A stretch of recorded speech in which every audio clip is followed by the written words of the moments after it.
should be live. This is Jupiter Exile, and tonight we're continuing Bloodborne BL4. Just make sure I've got everything situated for the stream. Alright, and then let me get my big old chair moved over so I can actually play on the TV. I hope everybody's had a lovely day and that your return to work from the weekend has not been too harsh. My day was a bit busy. Had to line up some things, and I got the booster shot just earlier today. So I'm gonna play for a while and see if I conk out. Hey Sully, thanks for stopping by.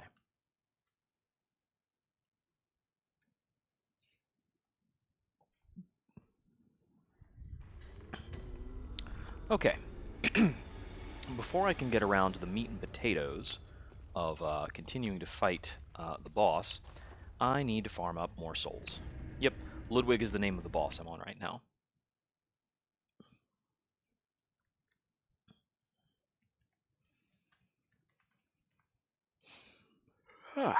Yep, he is Ludwig the Accursed. Although for his second phase he changes his name to Ludwig the Holy Blade, which is really his true name. I forgot to switch my stuff around to the farming set. Boo-hoo. Well, if I have to farm again, I'll fix it. For now, I just want to, run up and get to it. So we'll head up here and kill these couple of guys.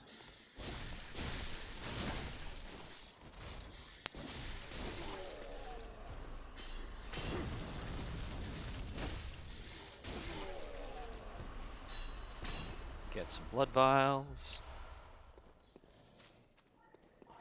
I'm just going to do one rotation of the pigs to get a baseline. And then if I have to come back later, then I'll farm for real.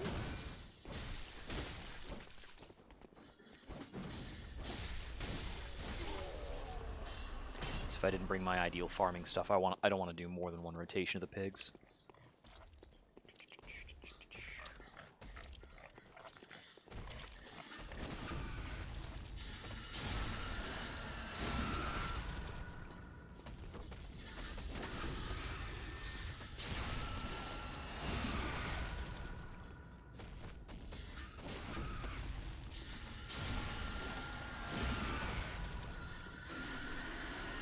One.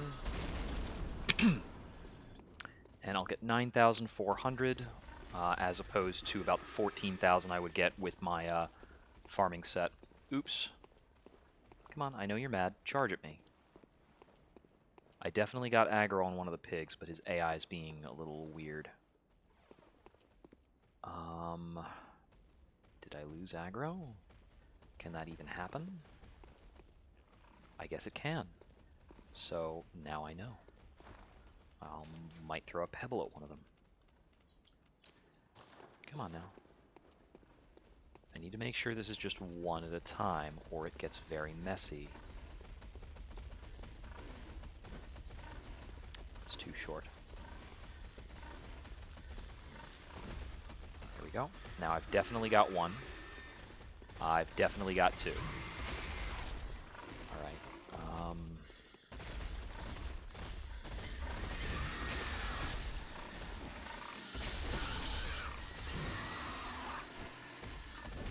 There we go. Okay. Crisis averted.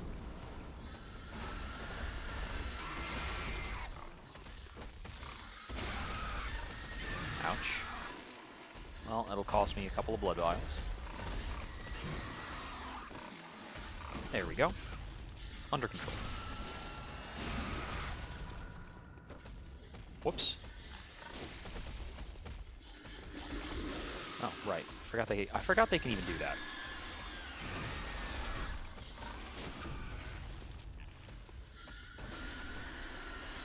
No reason to go for the full visceral animation. We don't need that. Okay, so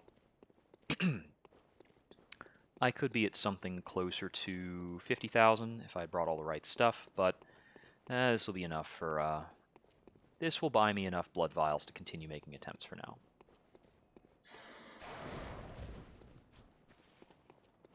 and I really want to get back to fighting, so we're not going to worry beyond that.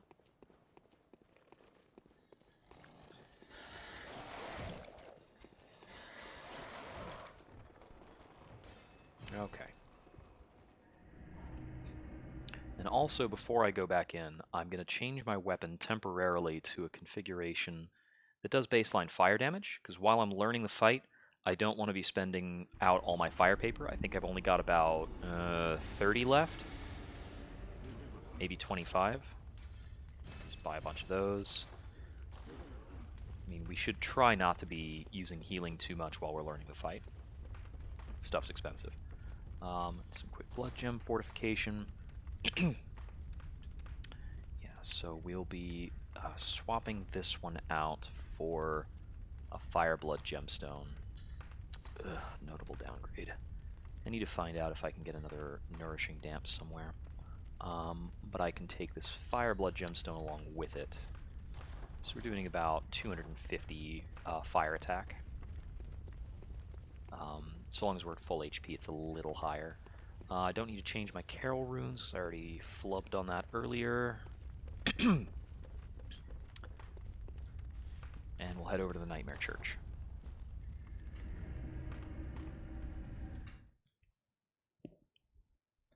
Let's see.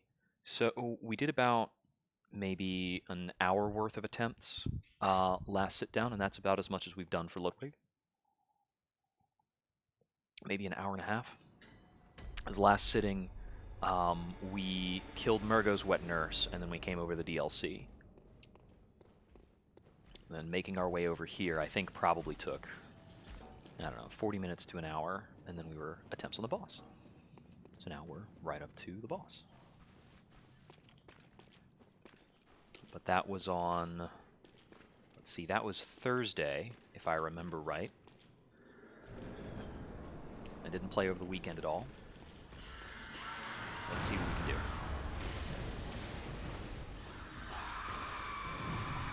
do. Okay, that was bad. Let's see, was I supposed to be more towards the left?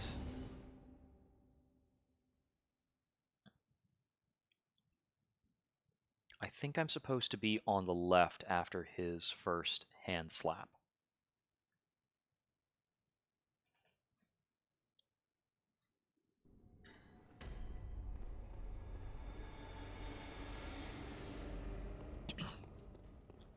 After a few attempts, I can evaluate whether or not this fire damage is actually doing better, or if it was just the fact of using the fire paper that put us in a better state earlier. Because I know that between our unbuffed attempts and our fire paper attempts, we were getting him into a stunned state with the fire paper attempts. At least his, like, first stun. Ah, I screwed that up. 3, 4. Oh, he got me with the head swipe. Ah. That was silly. I should never be taking a hit from that first attack.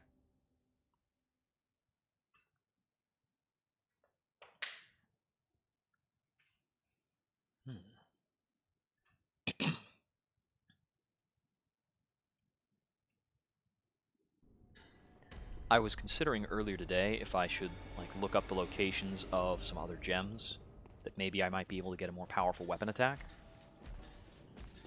I don't think I can do much more power on physical without going into like some crazy root chalice dungeons, and I'm not doing any root chalices for this run.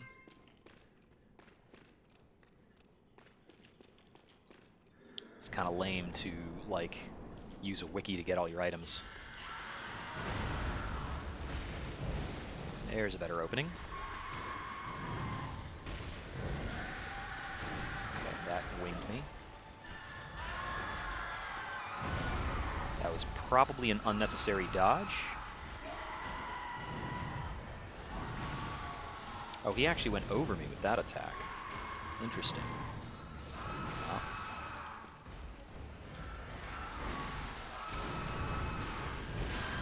Okay, there's the stagger. He didn't kick me, that's nice.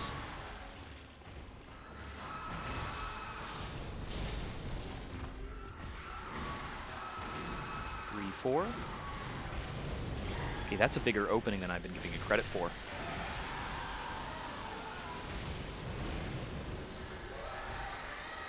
Ah, right, the charge. I haven't seen that too many times. There's a kick.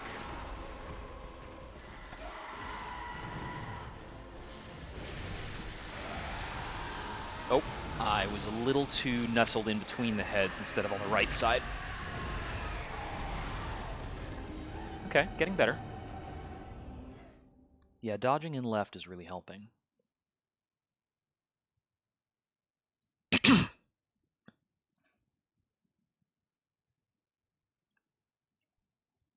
I was previously just going for the face instead of these hits on the side.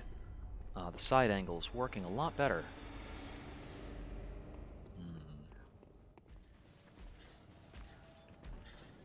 The damage is definitely, middling compared to what I was doing before.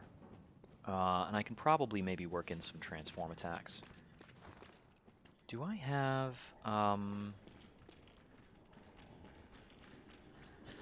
Okay, yeah, that... Whoa! Oh, that's a fun little bug.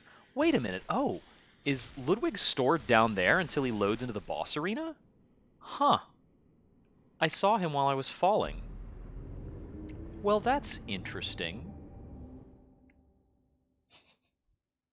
I was trying to keep moving while I was addressing my items because I knew that Hag was going to come out and grab me if I dallied too long. Not a problem. Kind of funny to see the out of bounds there. It's not a survivable out of bounds trick at a BL4, and I doubt it's a useful out of bounds trick for anybody. I don't know where that Hag is coming from. Is that her up there? Nope, that's just a bit of like terrain. I don't know where she's actually coming in from. If I stayed back here and watched, I'd probably see. There she comes. Yep, she's hustling. Yeah, once you cross a certain threshold, you can't really stop on the way to this boss fight.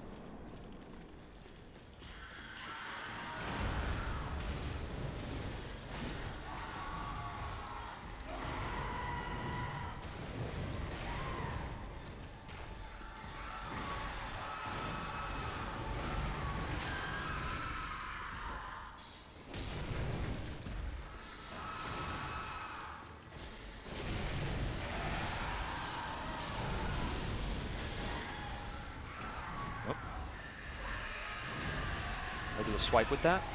Ouch. That's a charge. I dodged a little too early on the charge, I think. I should have, rather than healing, I should have known that he was going to do the swipe and backed off further before doing that heal. I'm definitely getting in more damage faster. Turns out he's actually a little bit full of openings. So I do have Beast Blood pellets. I think I've got... Okay, so I've got 17 total, with only 7 in the storage. And I've got no insight to buy more. And I'm not really going to get more insight unless I go after Chalice Dungeon bosses. I have a little bit of Madman's knowledge, but not a lot, and it's not really a good thing to try and farm.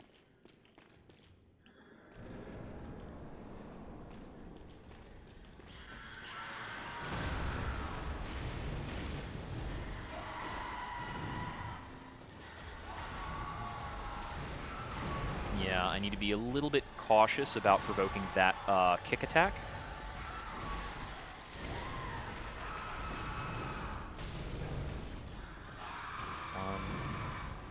Oh, that wasn't the 4 slash. There's enough stagger to get in a charge attack. That one I need to run from.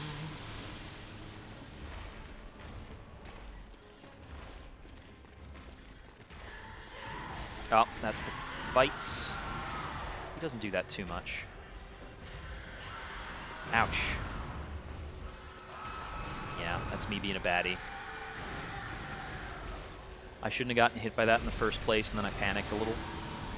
Well, I didn't quite panic, but I thought to myself, maybe I can get in some rally healing so that I won't have to use 2 vials here. And didn't pan out.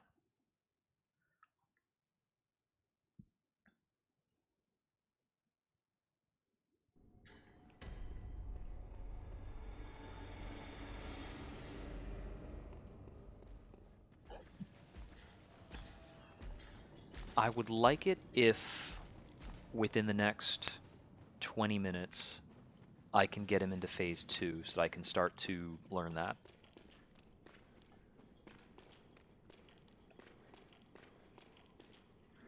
I don't have a limit for the stream today, though. Unless booster shot side effects start to get to me.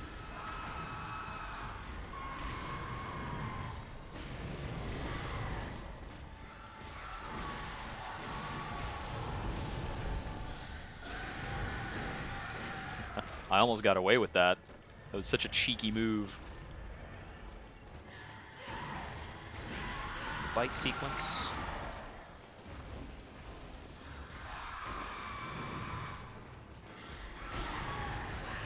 Oh, that might kill me.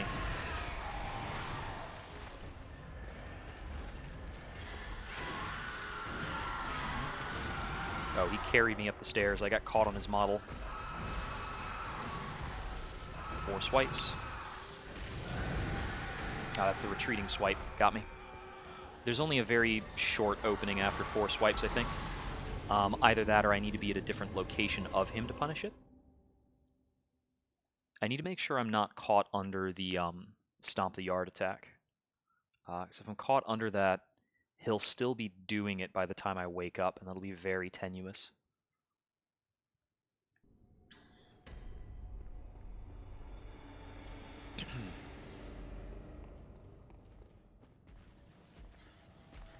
So it really doesn't look it, but his first phase is actually full of openings.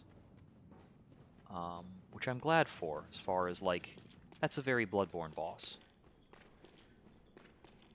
He's just also, you know, covered in kicky bits and teeth and stuff. And he's got a big slappy hand. Oh, I only got 1 hit.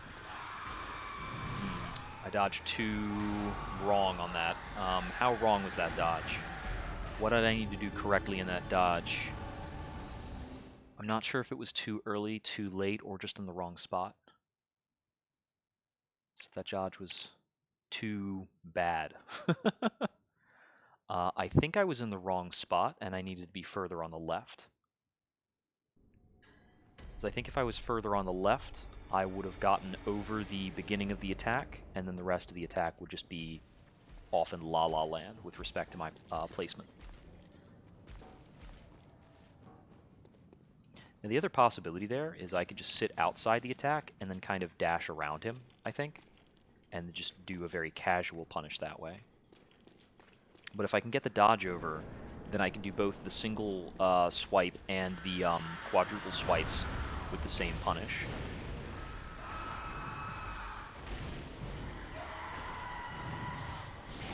Yeah, that's kind of what I'm going for. This is his quad swipes. He stopped it a little early.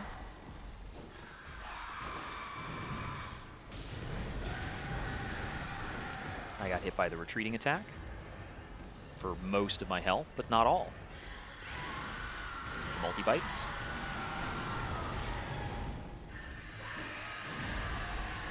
Ah, yeah, that's what I was talking about. I got stomped, and then I dodged into another stomp.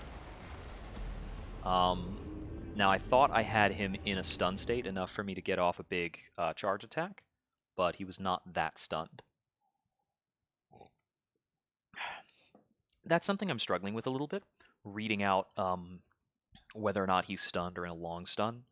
I feel like I've gotten him in some long stun animations before. I've hit him with charged R2s as a result of him being stunned, but I can't seem to make that consistent.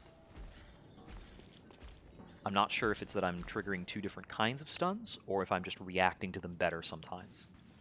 I think it might be a matter of how close I am when I'm getting that done, and possibly whether or not he was in the middle of an attack versus in neutral stance. I think it might be that if I stun him in a neutral stance, he's going to get back to normal stuff faster.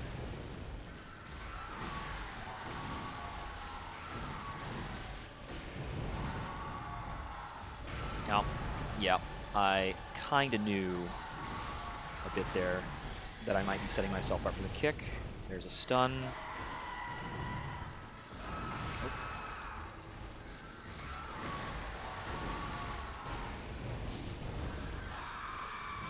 Oh. off. Wrong idea. I forgot he could do that.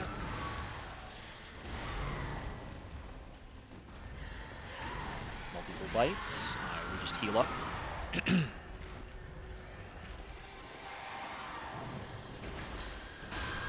That's a big stun.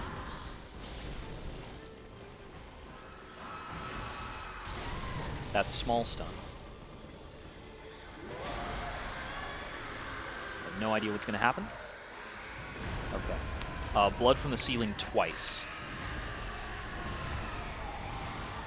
So that was a jump where he did damage on starting the jump. So after doing that, we'll get ceiling blood twice, and then he'll land. I can probably just move away from that and be safe. If I could get the spacing on that right, that might be a timing for me to hit a charged R2, depending on how much that attack follows me, or how actively it follows me. There, I think I only avoided the attack by virtue of iframes, so that's telling me that it might follow me well enough that I cannot use a charged R2, but I only rolled away from that and running away is faster. So it depends on whether or not he has like a movement speed rate on the ceiling or wherever he's hanging out. I'm not looking up. It's a lot of camera management.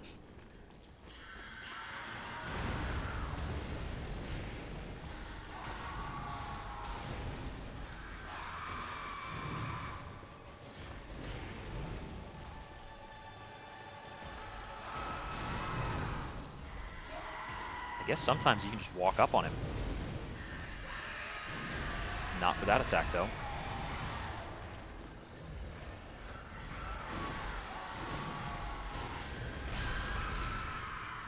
Take that. Topped off. Laser breath.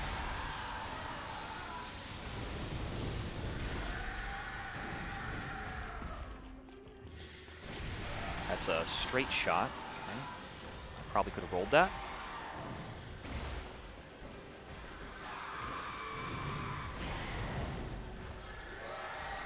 That's charge, right. To swipe. What you got?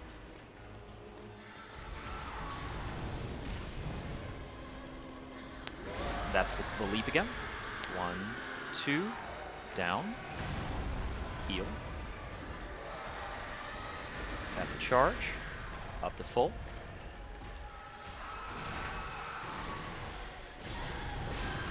Get out of the way before he kicks. One. No, that was not the multi-attack. That's a charge. There's plenty of time to get away from that. That's cool. Oh, stomping. That's dangerous. Can I roll through? Okay, I could roll through it, took some damage. Yeah, he did it again, but that was the straight shot instead. Multi-bites. Quick heal. I'd like to have the pace of the fight back, please.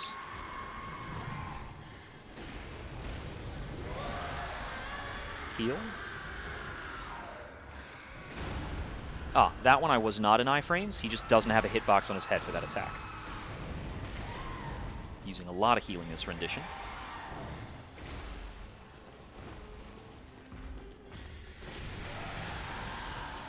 That was the straight shot. That's the normal stomp. Or fall. That was a retreating attack.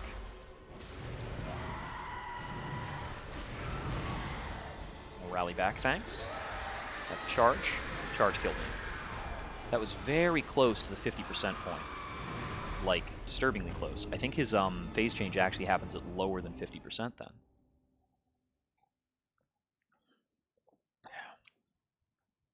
I'm getting a decent understanding of his attacks. I'm still taking too many hits.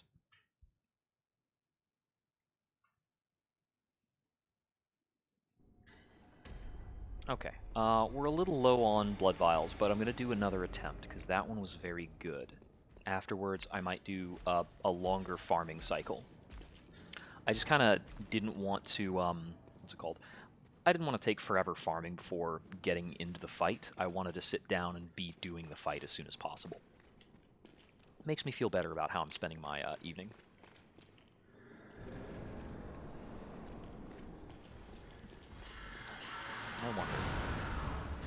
Yeah, I could do a fully charged one there, if I really want to.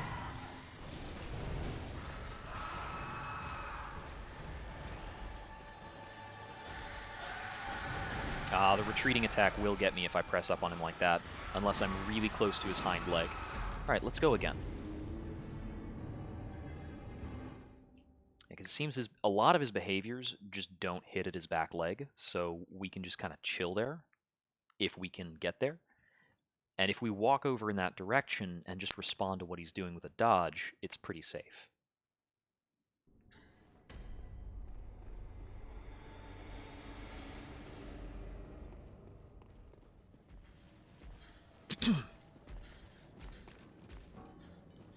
This is basically like fishing for set play, hey, is there a set of actions I can take that will result in safety no matter what he does? And we're not far from that, honestly.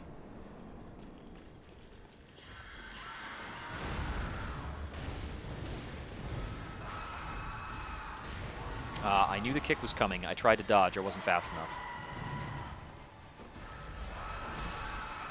Okay, I buffered the wrong thing.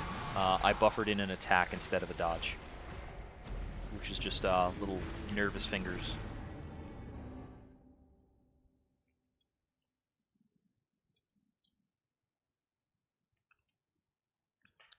Yeah, it's like getting through the first few rounds of attacks kind of puts him in a different mood where he's going to do more varied things.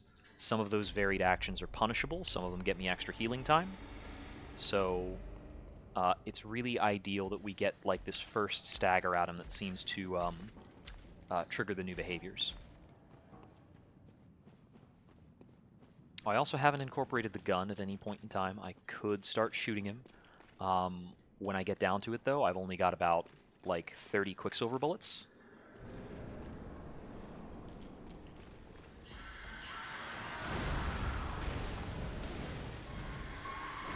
Okay, I did not go in far enough to actually get away with that.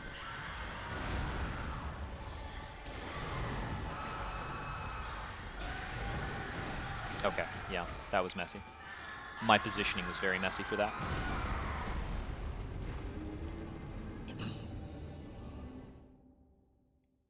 Okay, on the best run I did, I used 17 healing vials, so now I have fewer vials than that, but that was still pretty messy because of all the vials I used, honestly. And I was using some of those just to top off, which is a little unfortunately necessary because we've got one blood gem that's giving us, I think, 7% damage boost for having...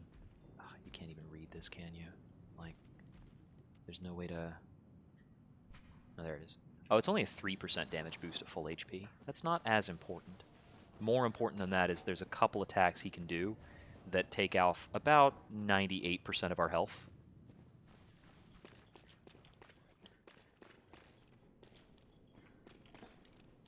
The retreating claw attack hits plenty hard.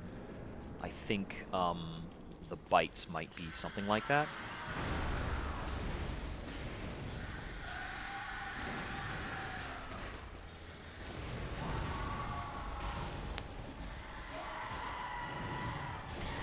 You gotta go right underneath him to avoid that particular attack. I went too far to the right, so he was able to get me there. That's got to land like right between his legs to properly avoid the attack. But I get in about 3 hits for that particular dodge, so I'm not tempted to take it out of my routine. Like I said earlier, I could just be waiting that out as a strat, but that means I have 2 different strats for a couple of his attacks. The timing on that claw swipe is a little different than the timing on his other like set of claw swipes.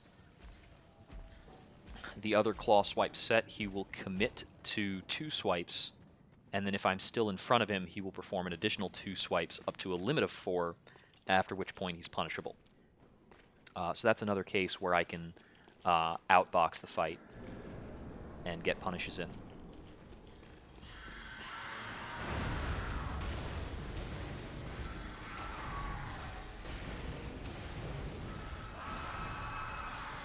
I don't want to be getting hit by that one. 1, 3, 4.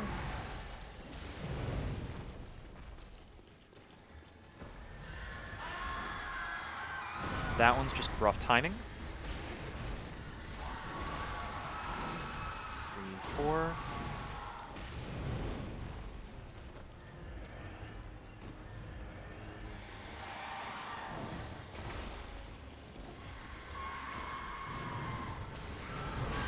Yeah, that's a good dodge on that particular move.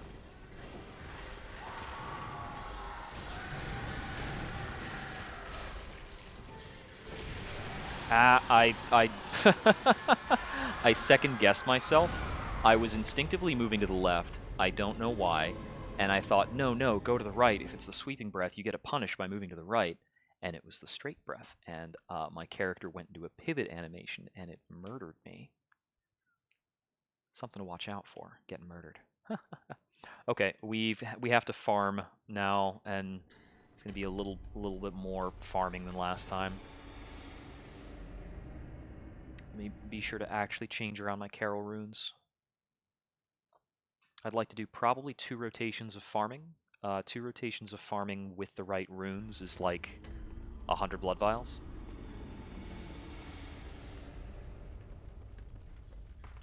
So we're going to use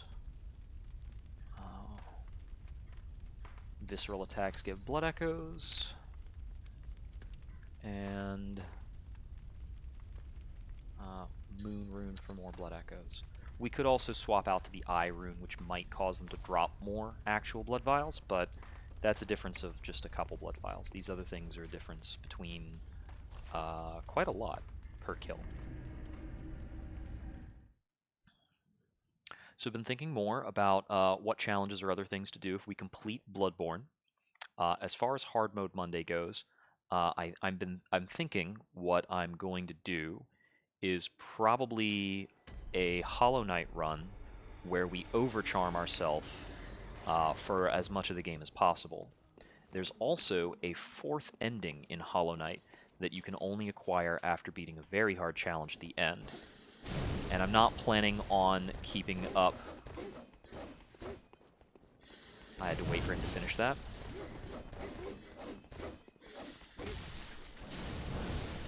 Ouch. Almost dead, but not quite. Sometimes you gotta spend blood vials to make blood vials. Okay, shades down. Yeah, there's a 4th ending that's based on a very difficult boss rush challenge, actually.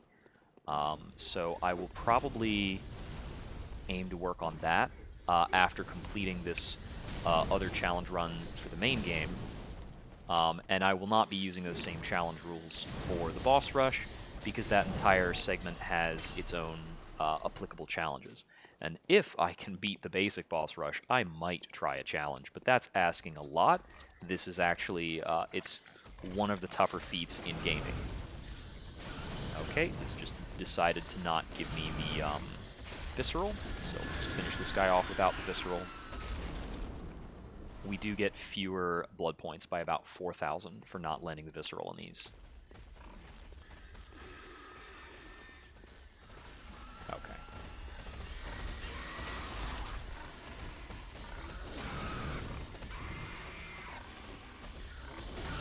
The other one looks poised to charge, so I think we've got 2 at once this time.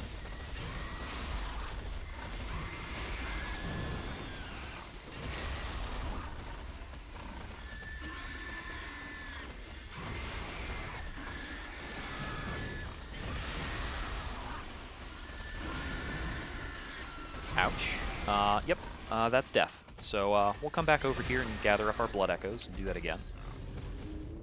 So long as we don't get killed by the Shades of Yharnam.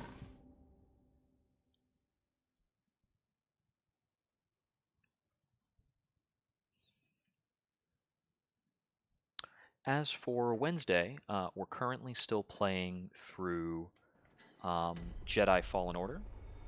When I'm done with Jedi Fallen Order, I'm going to be playing Ruined King, League of Legends game.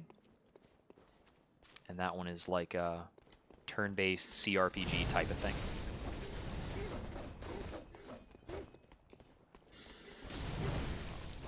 attack didn't hit that guy.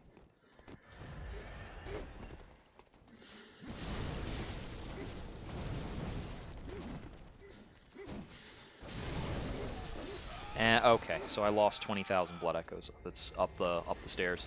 Sometimes these guys can be pretty flighty, so if your first combo doesn't like half kill one of them, it's gonna be bad. And sometimes they can just decide to dodge out a little earlier, or your stamina won't be right when you get them.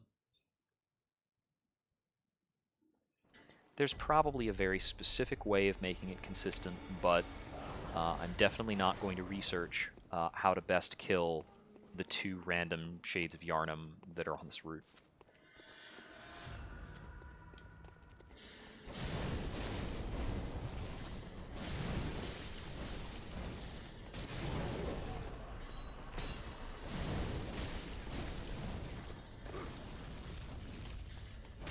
Yeah, for this guy, if he chooses to do the Fire Breath behavior at the wrong time, he's like a free kill. If he's very insistent on, you know, dodging around and using his sword, he's a lot harder to deal with.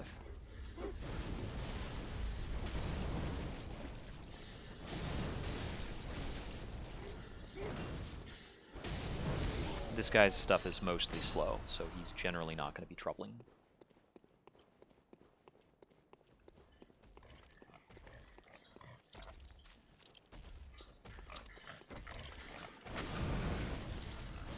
Okay, once again, we're not getting the Visceral trigger for some reason.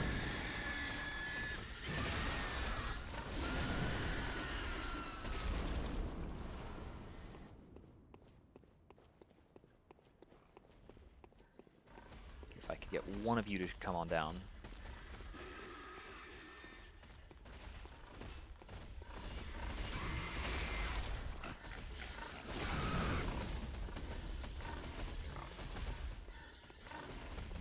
Need you down the stairs a bit.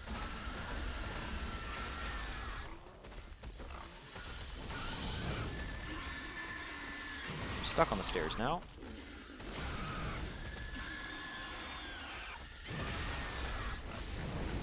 Decided to stop being stuck on the stairs. Alright. Sometimes consistency is a luxury.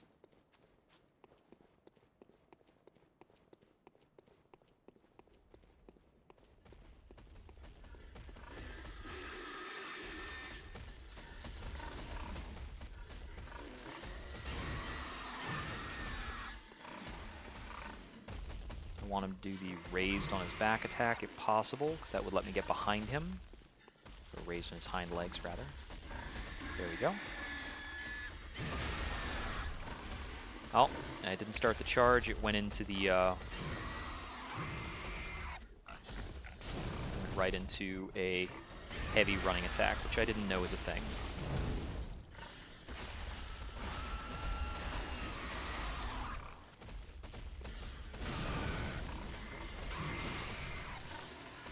Okay, I somehow armored through that. I didn't know I could do that, so that's kind of neat. I need to make sure that the shades don't interfere with this.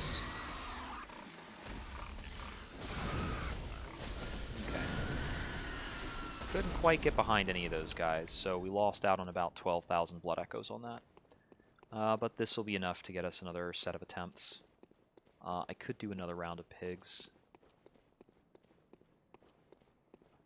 Another thought on this, in general, is our current trajectory is we're trying to beat an all bosses run, but without chalice dungeons being part of the completion. So we could instead run like a true all bosses, including the set chalice dungeons, which would make our true final boss Yharnam, Queen of the Labyrinth, in, I think it's the bottom of the Lauren dungeon? I don't remember. That would mean we have a lot more content to go through. But I tend to feel that a lot of the Chalice Dungeon locations don't have the same kind of balanced challenge as the remainder of the game, so I don't know if I'm going to be on board for that. Alright, so we'll head back over here, fiddle our runes back around, change this back out to clockwise metamorphosis, and do more physical damage reduction. I'm pretty sure we're taking physical, but I don't think it makes the difference most of the time.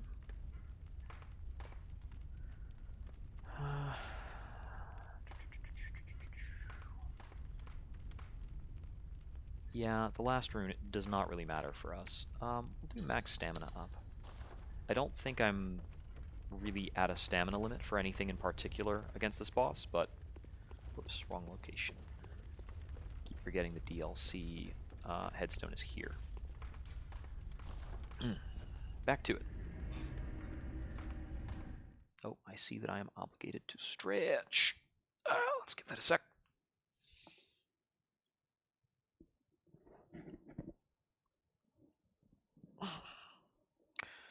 Thank you for spending your points on my wellness. I could certainly use it.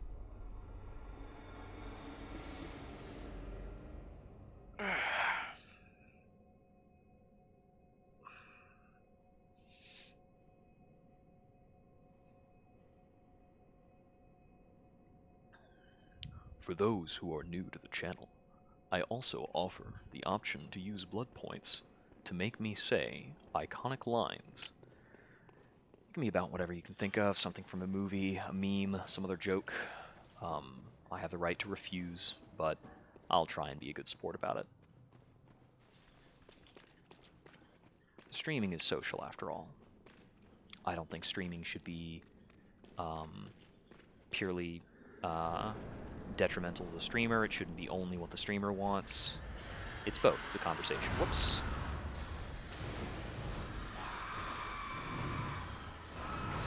Oh man, we're already in debt with these hard-earned blood vials. Let's just wash that attempt.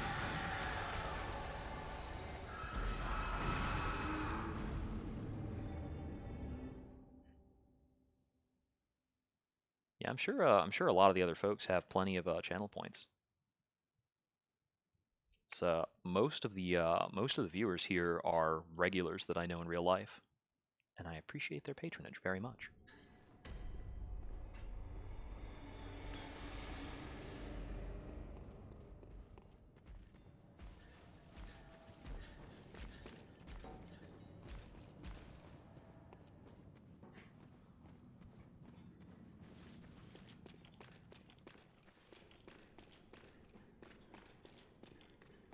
I suspect that some of them are just bored because they can't make their way into Final Fantasy XIV Endwalker with the login queues. But we take that.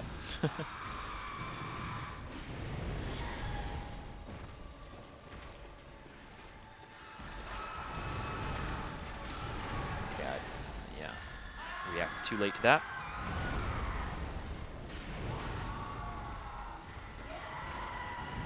I didn't get in quite the right spot. I might need to treat that attack more seriously overall. Because it's been getting me a decent bit. Whether it's on early dodging or winding up in the wrong spot. The spot that I'm going to in response to that attack is in the boss's hitbox enough that I might be getting jostled out of where I need to land. But I can't quite tell the difference. Alright. Let's see. Other goals for the fight. Stop getting donkey kicked. I need to stop that. Because that basically happens when I know I'm in the wrong spot, but I get greedy.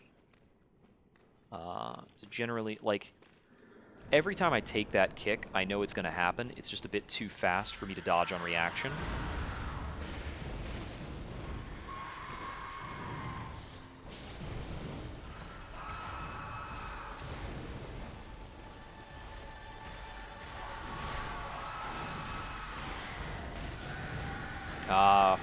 The retreating dodge got me.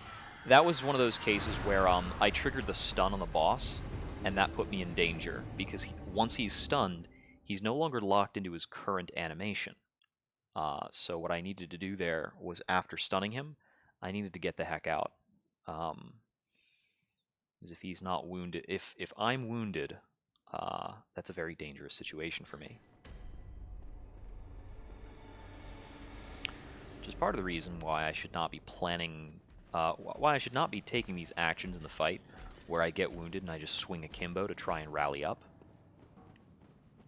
Even if that feels like correct play. I want to push damage on the boss. I just got to earn it better.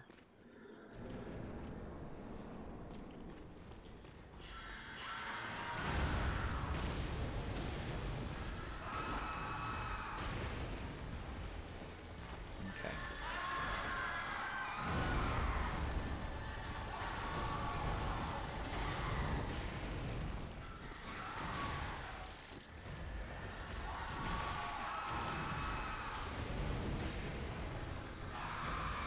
Okay. That one was a mix of too far away and too early, and I should just stop trying to take that. I need to just back up. I will get more opportunities. I get one run that goes well with me playing aggressive, and now I can't get the flow back. As I keep trying this aggressive stuff and not getting it right. I don't know what I was doing differently, exactly, except that it just happened to link up and work.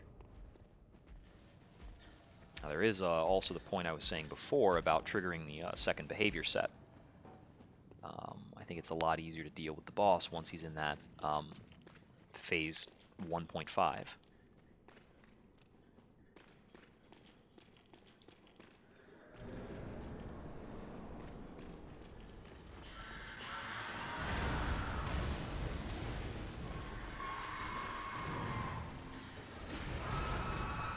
Missed that dodge.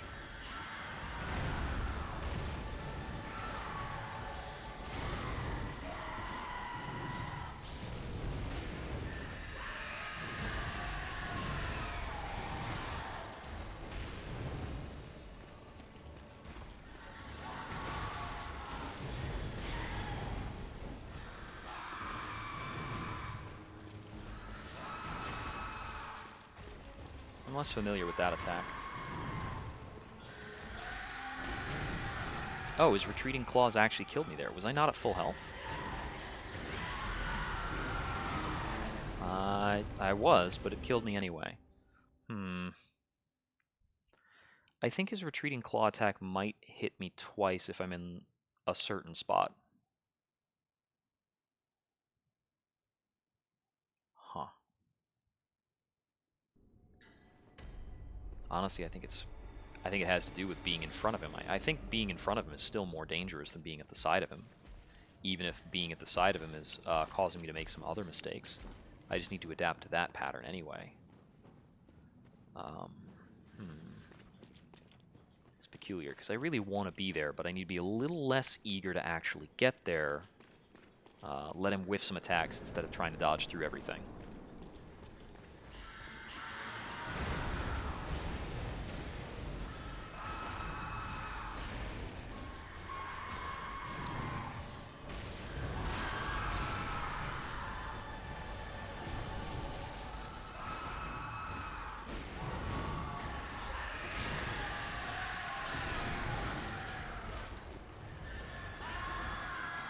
Oh, that was not the delayed leap. That was the normal leap.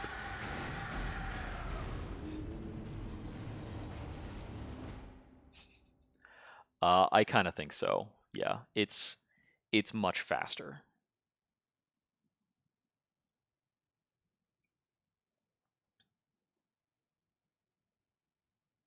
It's much faster, and it's more reliant on just straight up dodging correctly. Now, you can still do this fight though with the like the no dodging restriction. It's very doable. You just have to you kind of have to manipulate the boss a bit. You just have to know exactly where to be. It's very strange, but it doesn't have the same kind of easy solutions that you get sometimes in the Dark Souls fights. Also, like, the Blood Vials mechanic, I'm going to keep saying, is super annoying. Oh, that got me?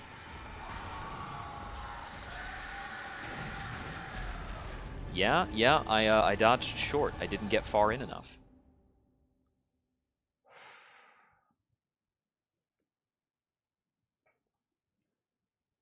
Yeah, that slow claw setup is really getting me.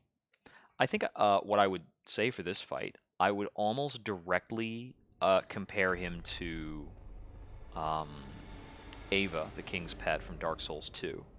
And Ava, the King's Pet from Dark Souls 2 is very tame compared to this fight. Like, I think they're fights with a similar feel where what you're doing to win is similar, um, but Ava has fewer behaviors and you fight it in a bigger space. Fewer behaviors, longer openings, and you fight it in a bigger space. Might also have less health relative to your damage when you fight it.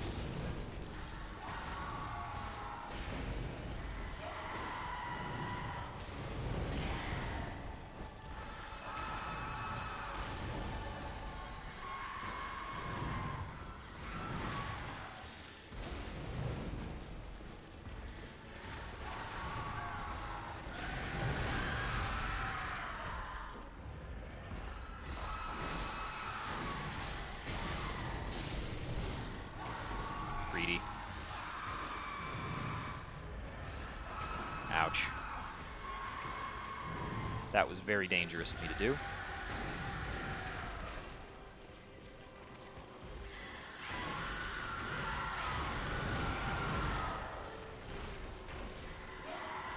Ouch. Same thing again.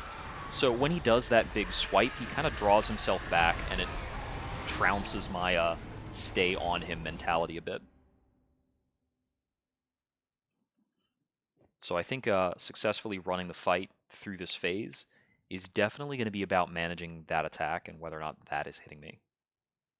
Because everything else he does, I can kind of dodge between the moves and like get in there good and start messing him up. This particular attack, that dodge better be perfect, or I'm going to start eating it hard.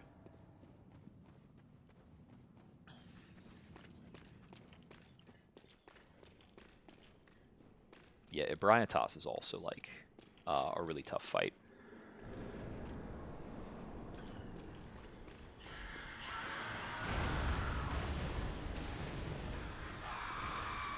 Yeah, same thing as before. Wow, he picked me up.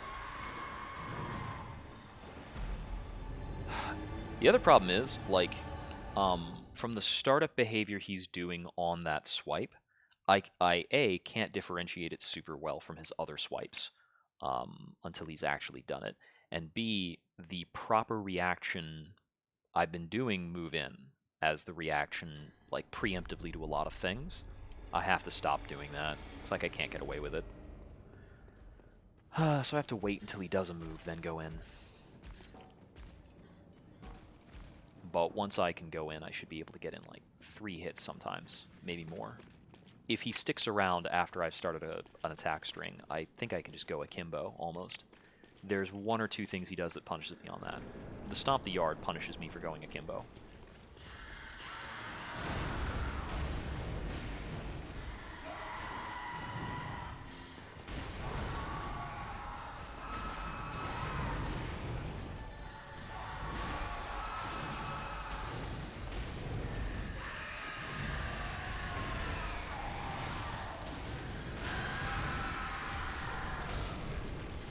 Give him a little space.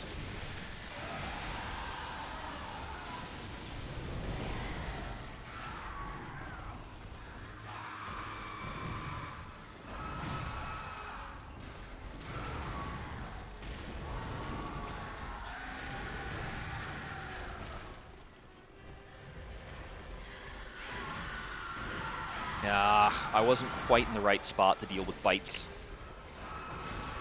I haven't figured out a great behavior for bites.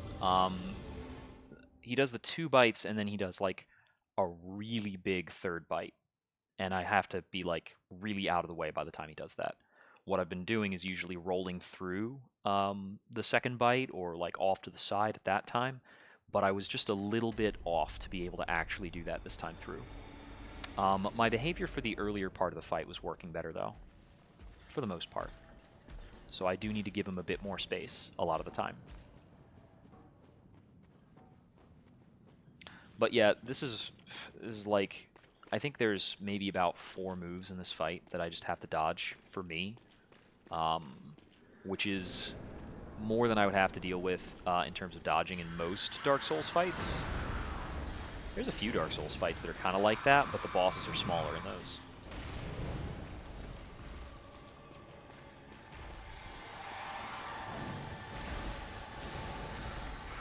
And yeah, I super hate it when I sometimes take hits because the boss's hitbox carries me around.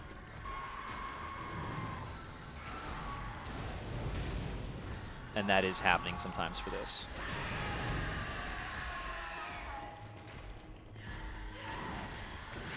Okay. Yeah, I didn't get a way on that, but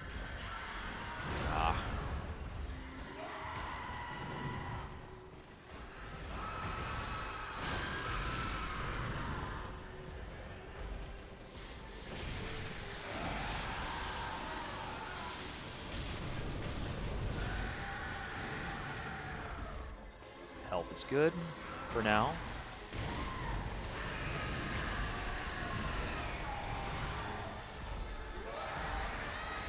That was the rush. Rush is an instant kill. I didn't pick it out in time.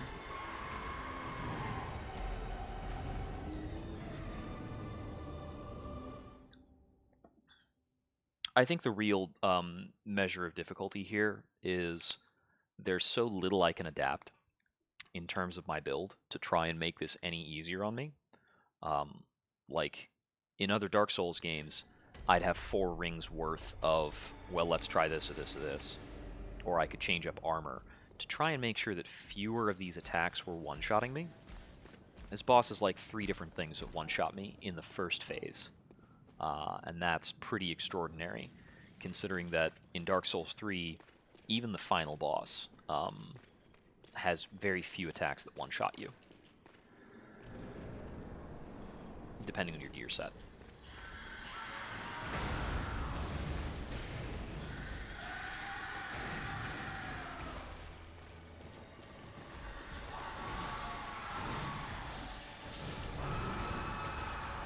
Oh.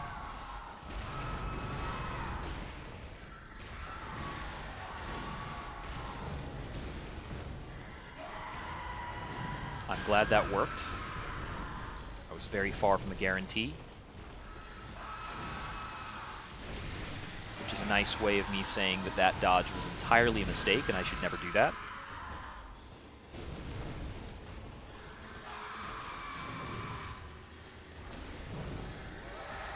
That's the charge.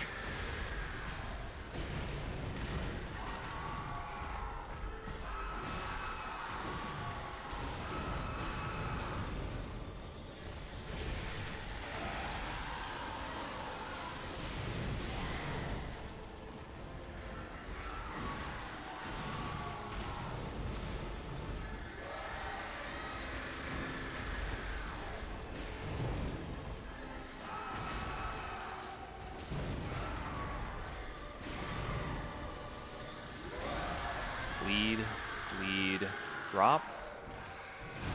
There he is.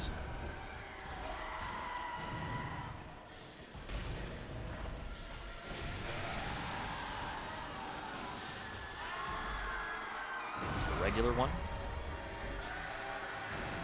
Glad I wasn't in the way of that. Charge. Ouch. I did not dodge it quite right. I think he might be able to adjust the charge a little bit.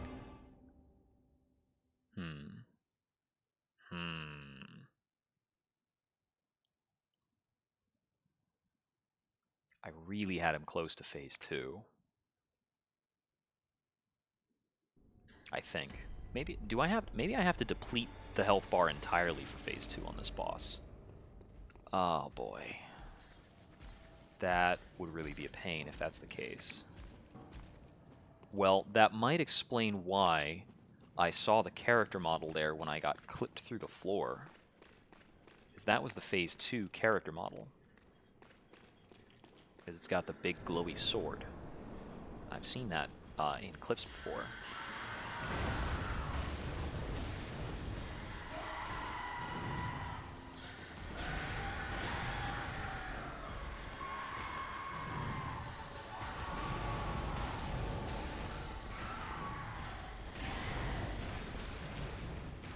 Take that, punk.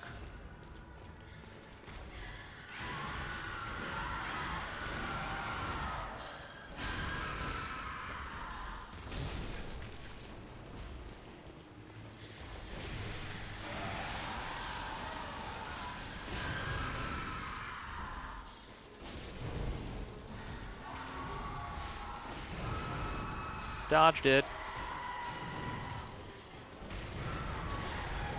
Didn't quite dodge it. That one I actually reset his boss behavior with a stun at a very, very unsafe time.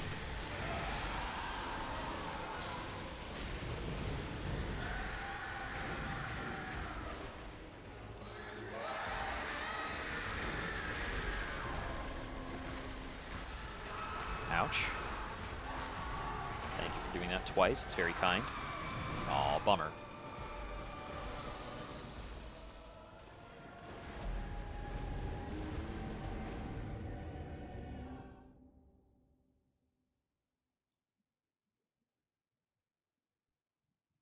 Yeah, it's just that that like one mistake circumstance of this fight is rough. I don't know why I dodged in on that either. It was still bad. It was just as bad as it's been every single time I've tried to dodge in. It's a really bad habit for this fight. There's any case where I would dodge in, where he's in like a neutral stance, I should just stay out, because I'll get an attack afterwards anyway. Like, that's not a safe pattern for him. He's got openings on almost everything he does.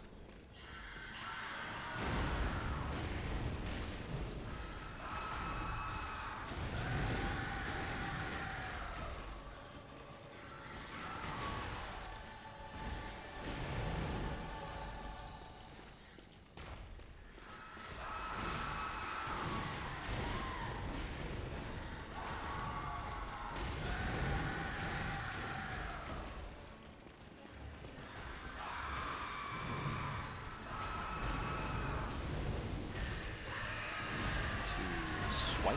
Oh, I moved into the swipe.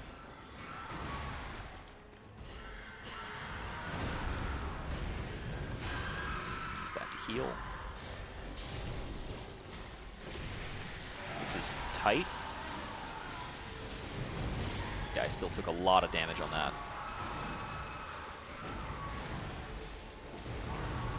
Come on.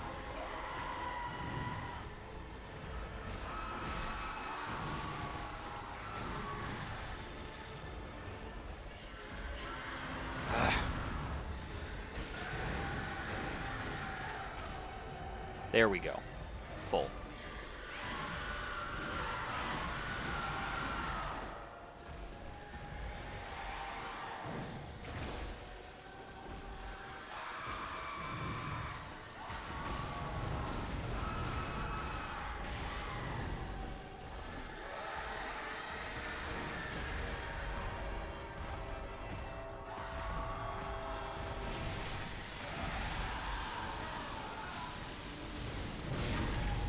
Oh, that was a head critical.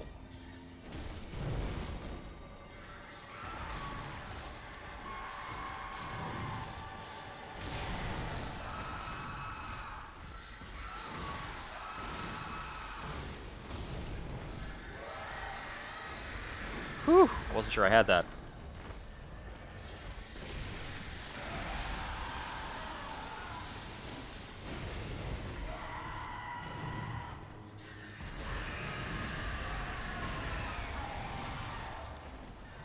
That was a bad second heal.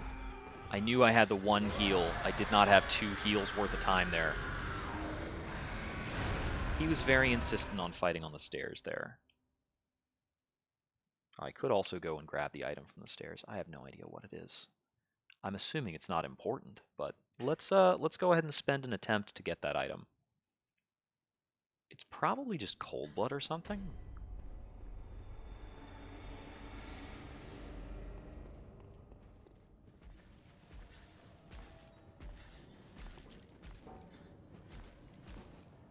Might be like a gear piece, but I don't think it's a gear piece we can necessarily use. Honestly, if it was just a pile of beast blood pellets, that might be nice.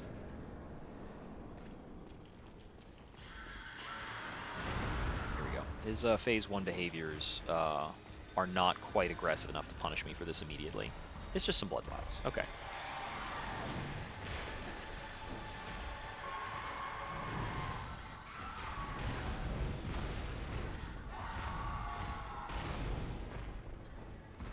I should not have rolled in when I did just now.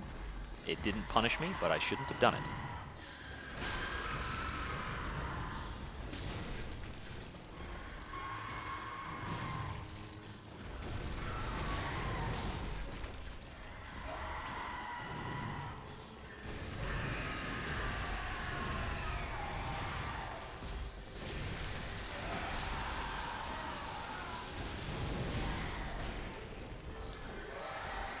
I had a wrong dodge, and that took too much time.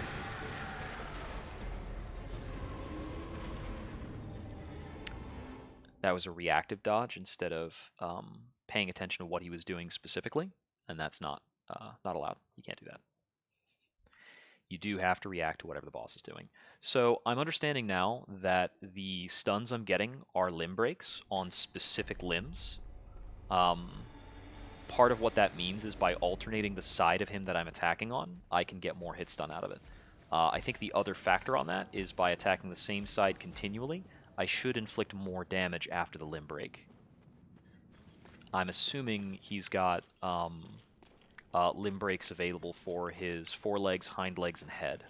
And the head limb break should be able to give me a visceral. I'm not going to take a visceral even if I get it, because it'll do less damage than a charge attack.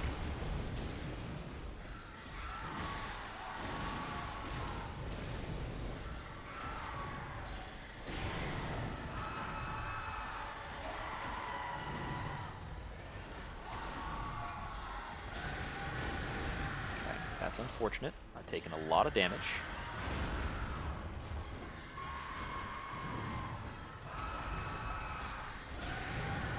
Yeah, that was very messy. I took damage, I could not recover properly, and I could not get myself in a good position relative to the boss while trying to buy the time to recover. I'm trying not to pass up on too many damage opportunities just when I get hurt.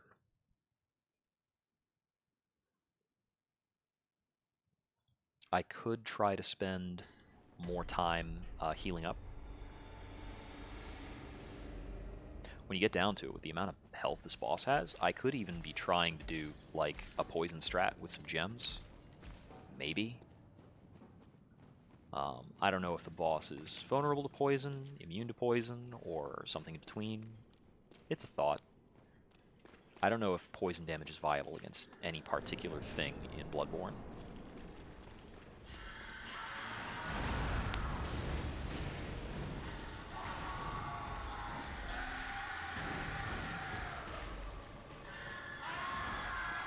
It's very early for you to use that leaping attack, and I don't appreciate it.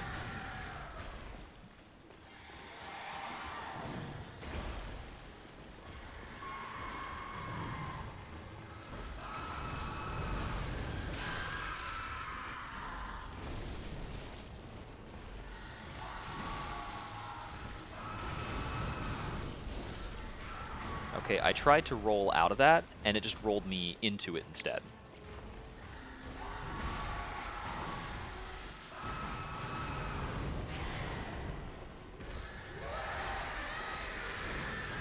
Sometimes this homeboy's a real jerk.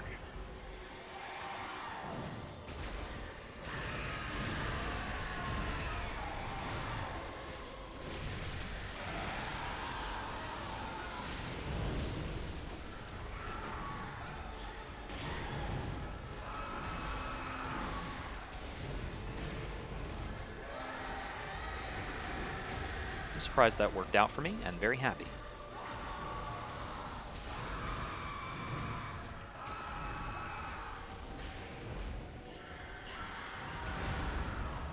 It's not opening for me. That's a trajectory on bites I haven't had to deal with before. So glad that worked out for me. Oh.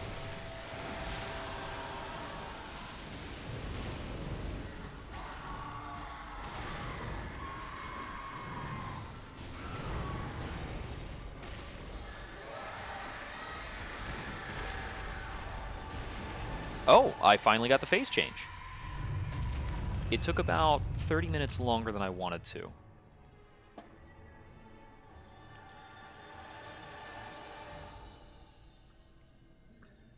Oh, that's unnerving when his real eye rolls around, like his human eye rolls around. You were at my side all along.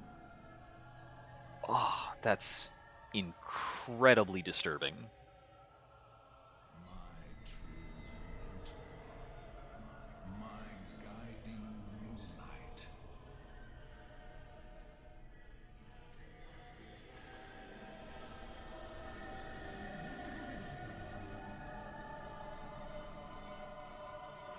Ugh. Awful.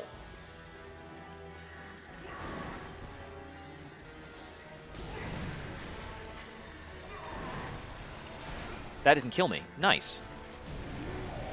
That did kill me. But, alright, we're gonna figure this guy out. Yeah, so for his second phase, he's a swordsman now, as opposed to the entire first phase. I'm aware. I was aware of this beforehand, that this is an entirely different setup. I'm glad that it's only the last 30%. That's more generous than most phase 2s in terms of what you have to accomplish. I'm also loosely aware that this phase is very bad at attacking behind itself because he doesn't have the horse kick anymore. I don't know what other tricks he may have to compensate. I mean, definitely he's going to be making really big greatsword attacks. So I think generally speaking, our go-to on that phase is going to be to like hang out right up on top of him.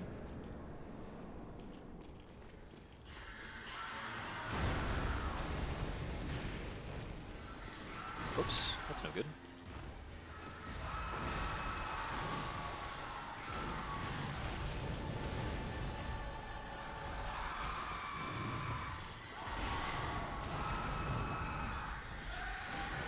Okay, yeah. That's one of those sequences that happens sometimes.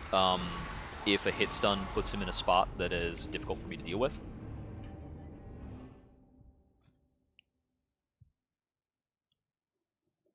Because sometimes he likes to respond to the hit stun immediately with the like head slap, and that's pretty difficult for me.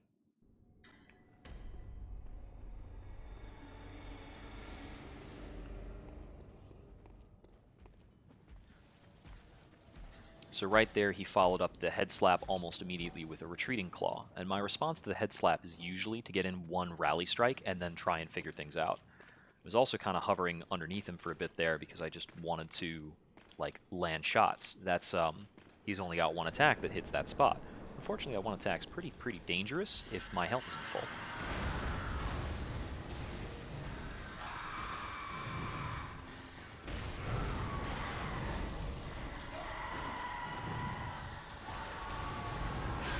I don't want to be here because that's behind the legs. I don't want to get horse kicked.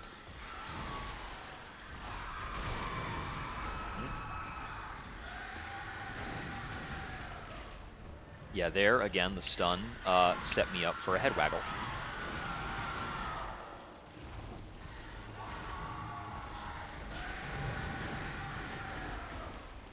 He does tend to like doing the retreating claw shortly after the head waggle attack. That was a peculiar camera angle.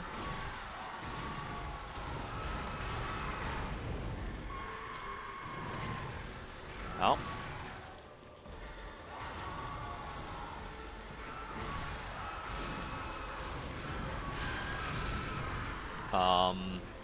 Hello.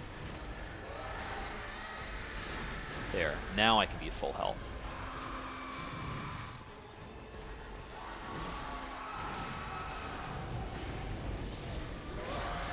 One, two.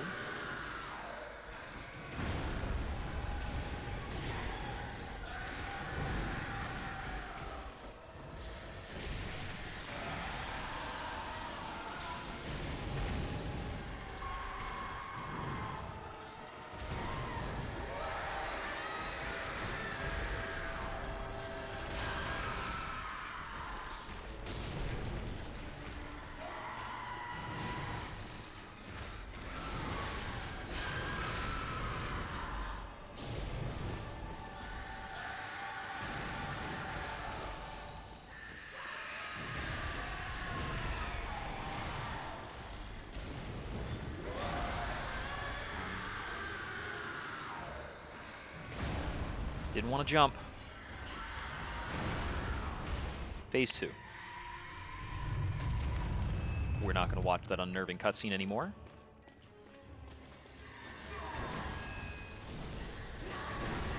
Okay, that double cut killed us immediately.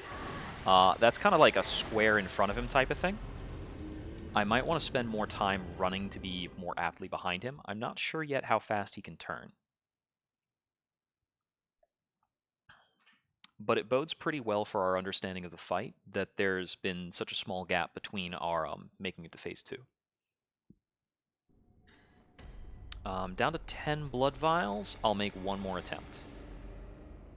Then I need to go out for blood vial farming again. I think I do have a bit of cold blood that I could use. Not a lot, though.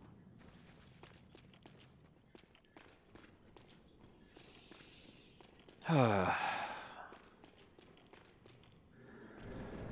want Estus so badly. Even if blood vials are way faster. Whoops. Okay, several errors in. Yeah, we'll take that death.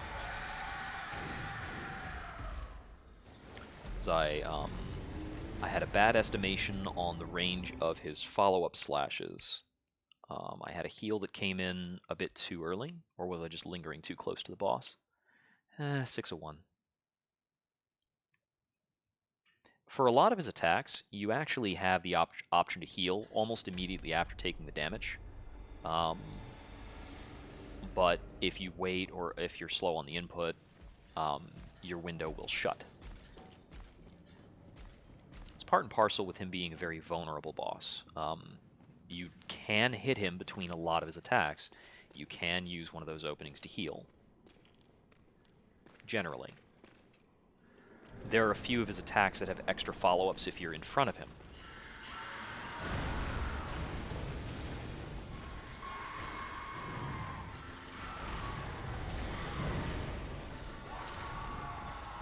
And that shuts the healing windows pretty nicely.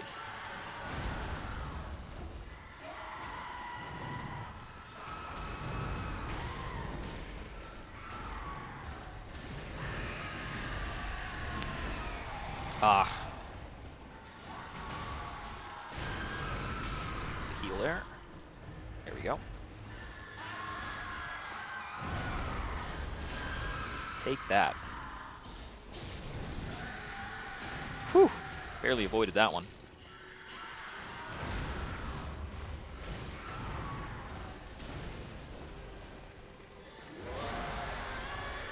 That's the damaging one? Okay. I was very uncertain.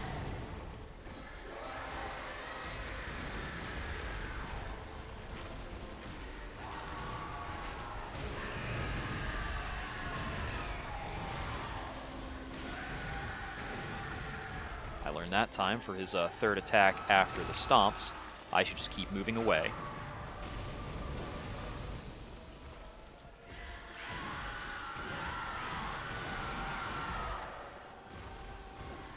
That one's a little hard to punish. Just because he gets a move on with it. Oh, there's easy damage.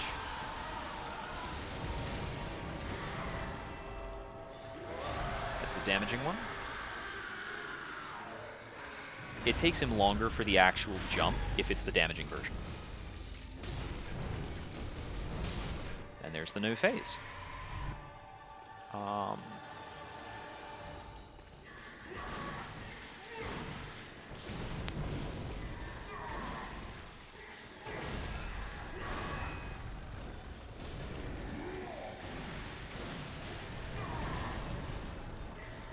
Ouch, not dead. Now I'm dead.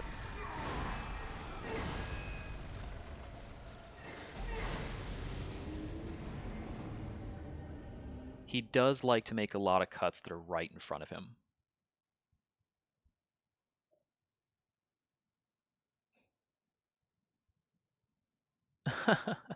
Ah, good job. Is it the latest Survivor Rift?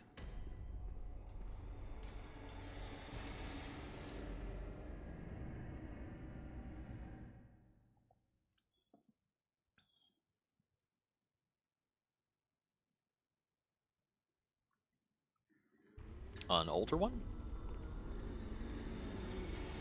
5th tome. Gotcha.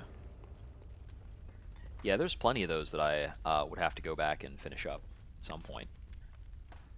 Alright, so we're going to go for air and moon. Because we're back out to farm again. Ugh. Okay, I do have some Frenzied Cold Blood.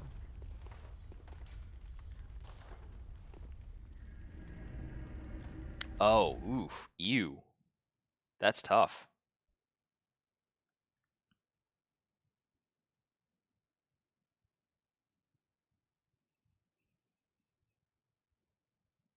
Yeah, a lot of those challenges are weird, and the nature of the game makes it difficult to complete them. So the fact that you can only progress one of them at a time is super obnoxious. Like, I kind of wish they would just let you pick any given 3 to aim for or something. Or that they would convert some of the rarer occurrences into just straight up achievements that could be earned whenever. Ah, yeah. When I knew this was going to be bad when I only got 1 hit on the swordsman before he, like, dipset. I don't know what is influencing this, but every time I come up here, these guys are in a slightly different position, and I don't think I'm, like, running at a different rate. Blah. Oh, other gaming news and other games that I'm excited about. Um, it looks like they've got the launch date for the spaced out X Pack on what's it called? Cly's game, little spacey meeples. Oxygen not included. Yeah, so this expansion is looking pretty interesting. Um, previously in the game,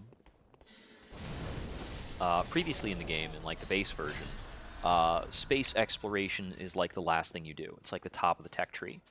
Um, and like vacuum handling, for that matter, is also super late. They are changing some of those things up, so that you can go into space a lot sooner, and you can focus on like building multiple bases over the course of a run, and things like that. So they're juggling the tech tree a bit, giving you like a bit more to work with through the mid game. Um, so I'm pretty interested in that. Um,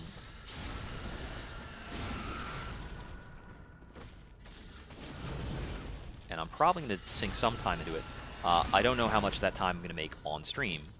I'll probably do a lot of that offline because there's kind of a lot of waiting involved and things like that. You got operations that take tons of time. Just kind of normal for that kind of like sim management type of thing. Come at me, you.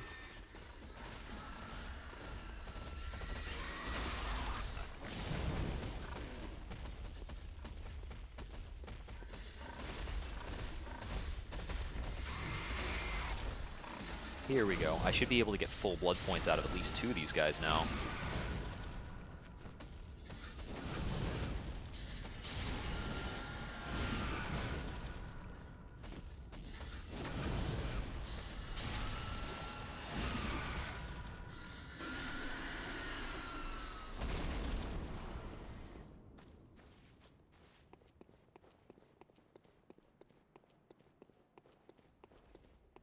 One last bit of porcine proctology.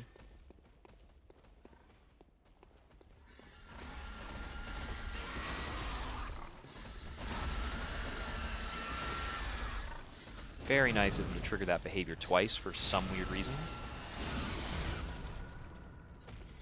Oh, I accidentally triggered the wrong thing, but it's alright.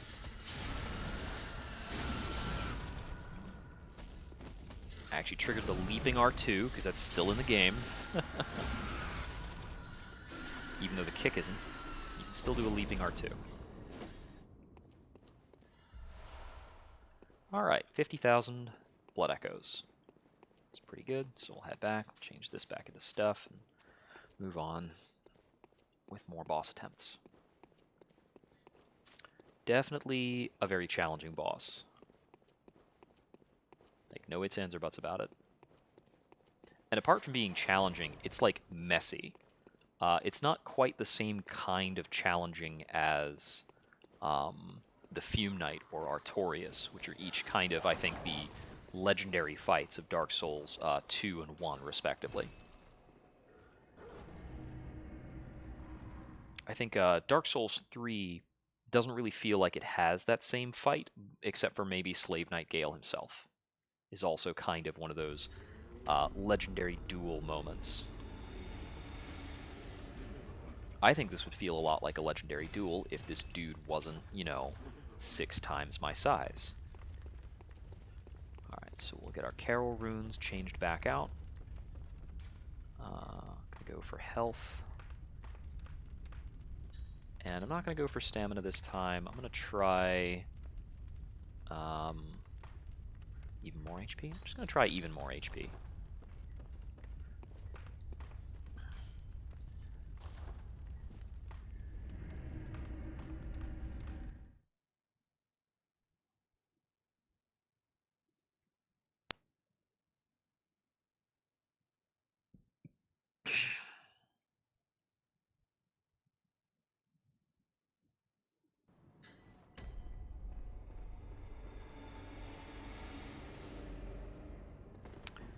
It's probably still gonna be a while until we figure out what to do about the Phase 2 mechanics.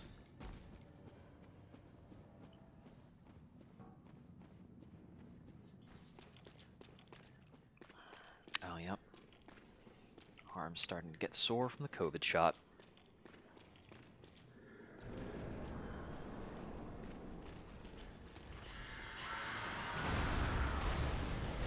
So I'm not 100% yet on whether this will be true of the booster. That is... Oh, that didn't hit me. Nice.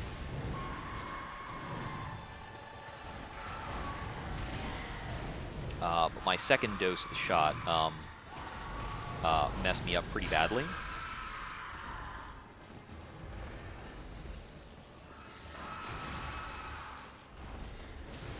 I'm expecting the booster to do the same, but it took about 6 hours for that to happen. So that's the time limit for this particular stream, is if I start to feel like woozy or feverish or something like that, I'm going to stop. Nah, don't do that. Very messy. Very unfriendly. Oh, I don't want to be back to the wall here.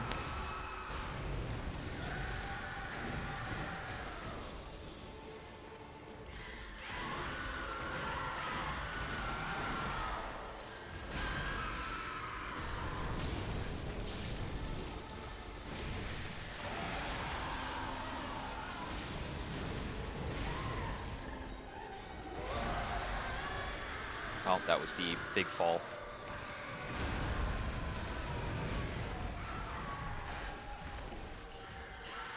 That was a sloppy heal.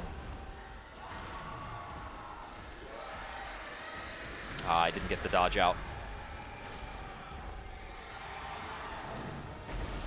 I was thrown into a bit of panic when I took that hit a bit ago,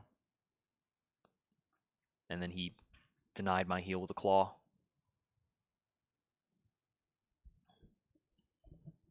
A lot of it is the head woggle. Like, the head slap is just a bit hard to react to. So getting tagged by that can kind of put my rhythm off. That being said, like a good dodge on it, or if he whiffs with it, I can get a lot of punish in. I did get one stagger on his head. I think it might be that each of the parts has a stagger then a break, or something like that. The head definitely has a stagger and then a break that's later on. So you get like a hint that you're pushing on the head in a good way, and then you get kind of the confirmation of that.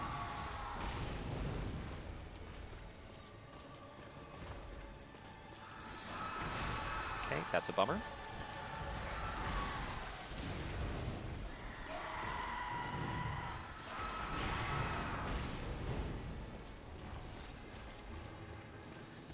I do not like it when he moves that far away and then like resets his behaviors.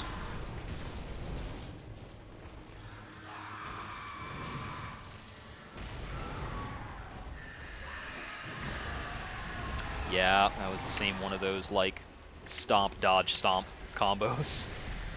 That hasn't happened in a while, but it totally can. I'm generally not planning around the stomping behavior. He doesn't do it too often. But it's yet another reason why I'm not supposed to dodge into him while he's in neutral.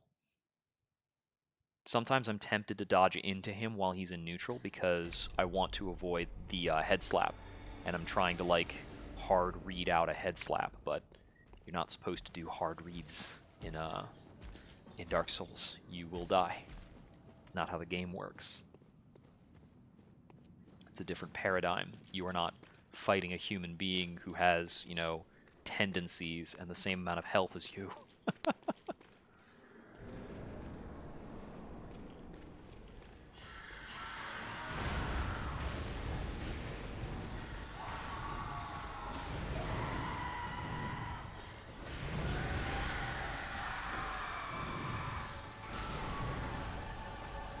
I'm surprised I didn't get kicked.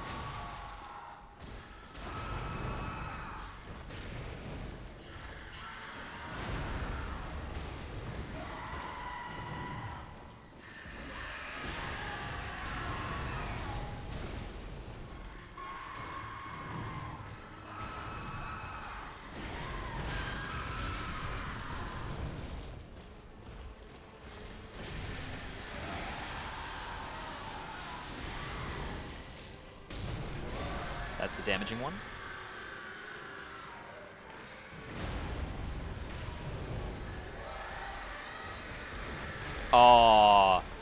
So the issue there, he hit me with the collision because he stopped on the wall.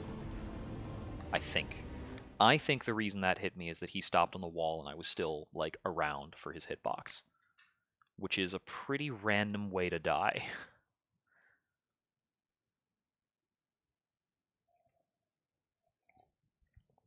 Slurp a little coffee.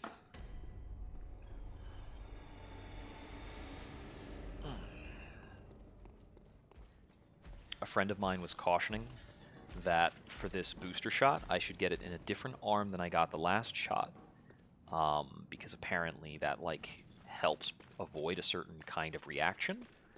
Unfortunately, I could not remember for the life of me which arm I took the last shot in. Because, it's not the kind of thing that you expect to matter at any point in time, ever.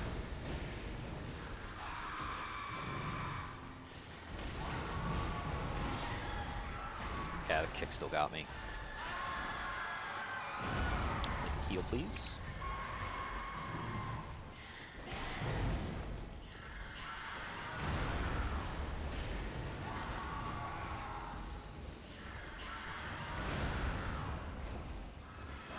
Well.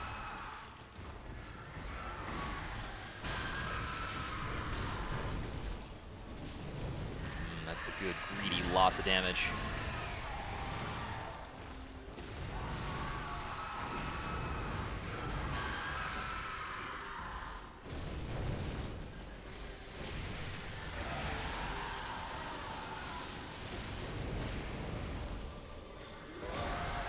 Big leap. 3, 4. Oh.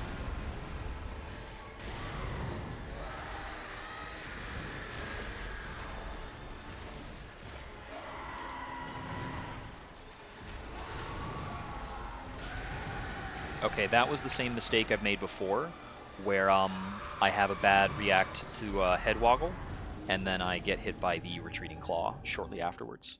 He does like to pair those attacks together, and I have been getting away with rallying after the head woggle attack, but I was a little too close to his body there to get away with it. If I was further away, that would be fine.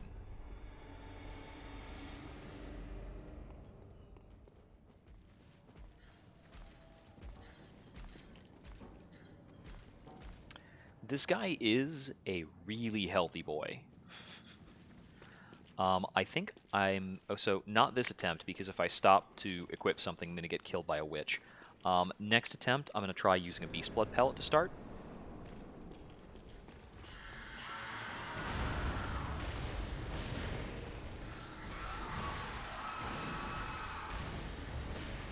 Which also means I need to adapt my damage routine to use more transform attacks.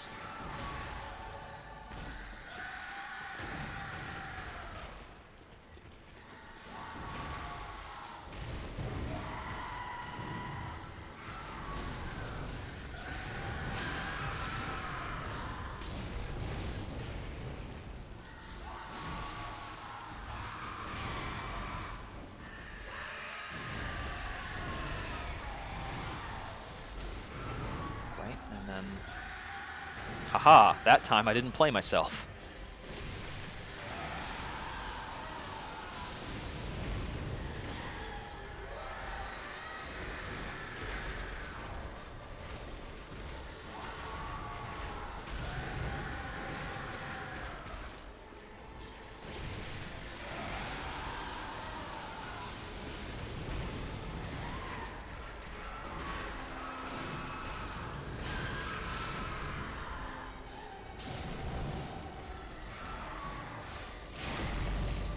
Nice.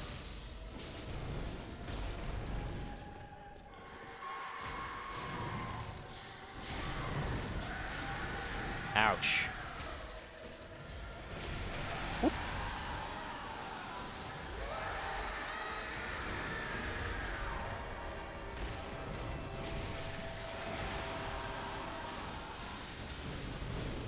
Haha, I was starting to get the feeling that he was cross with me for not being dead. This is a stay away from it attack.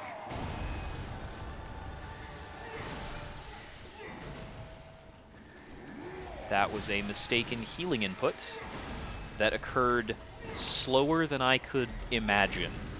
Like, time stopped for that heal. Alright. But we made it to phase 2. We didn't use that much healing. Maybe like 5 vials? Well, now I'm going to try using a Beast Blood pellet. So theoretically, the optimal way of doing this is that I'd be using Fire Paper and Beast Blood pellets over the course of the fight. Probably twice, like 2 of each. Although that's a guess. I think it's probably 2 of each. That's not necessarily true. And I would be using a weapon configuration that didn't do baseline fire, but I would get fire damage out of the paper. And I would just put out super big damage throughout the fight. So we eat that. Do this.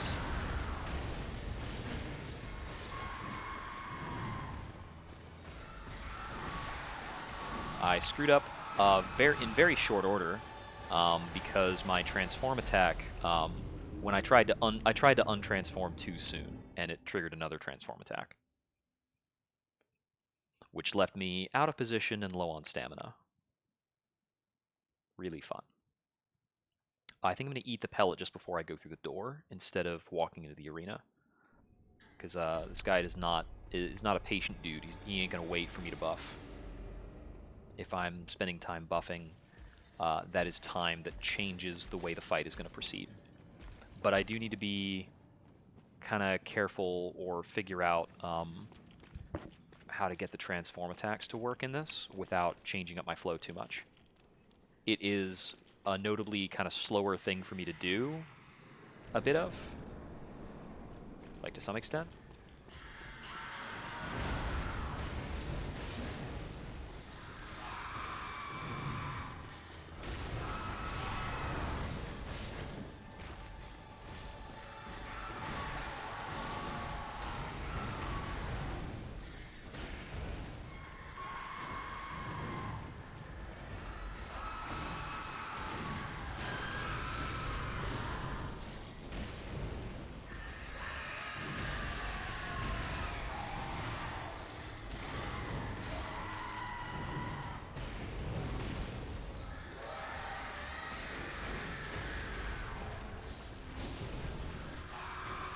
Oh, my dodging away lost me an opportunity there.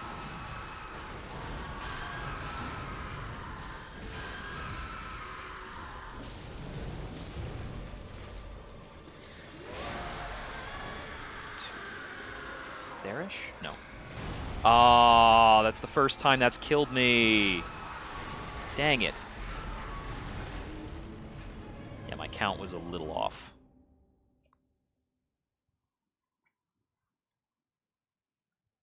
And I wasn't really watching the telegraph, which is the blood falling from the ceiling. Helps you keep count. I think it's at about the 4 count that he actually drops. That being said, I'm getting a ton of Beasthood, because the opportunities to attack are pretty plentiful here. Problem is, I've only got 15 more Beast Blood pellets, so I don't necessarily think I'm going to beat him sometime within the next 15 attempts. This is more just like, I don't know, this is like generally getting better at Bloodborne, I guess?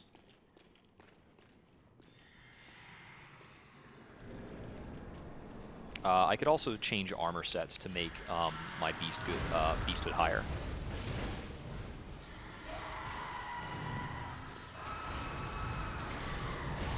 Ouch.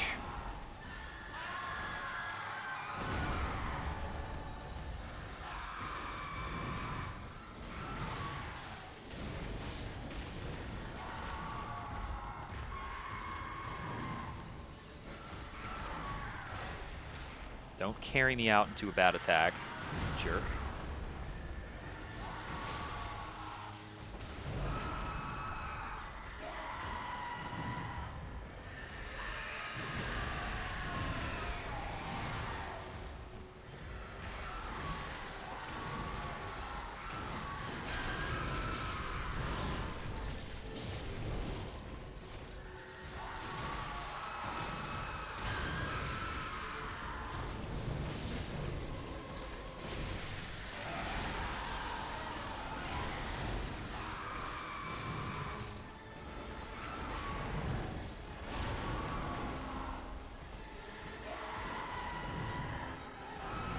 Right, so he can follow up that attack.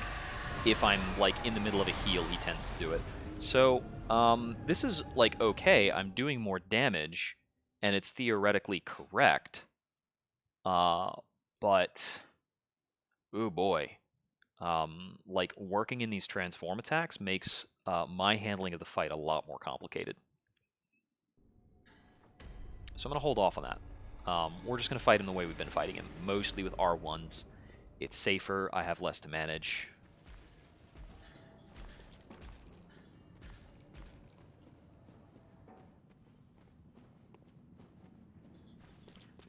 Yeah, using Beast Blood pellets and transform attacks and working that in there is really tricky, and it's really cool when you can do it right, but it's another dimension to the fight that is sometimes like difficult when you have a very busy boss fight.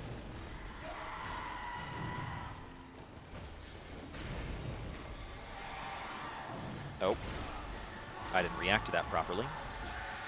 It doesn't help when the boss, like, sometimes carries me around.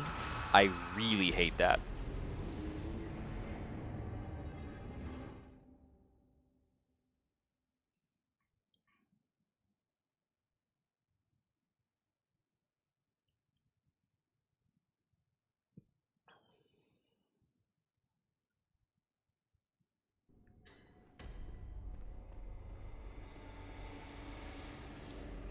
Okay. Let's get back to our equilibrium state for the fight. We're just fighting him good old-fashioned regular fight. Then I need to start figuring out how the hell his sword actually works.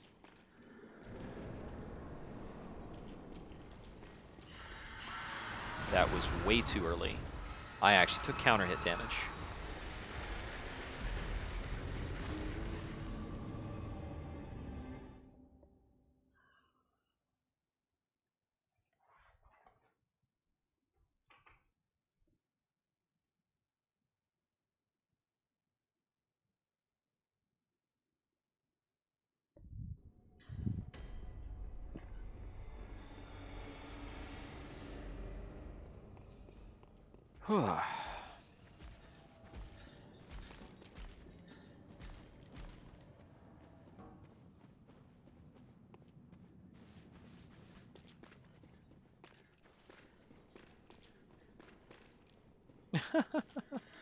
Yeah, if you get stomped right away, your blood echoes technically appear outside of wherever you died.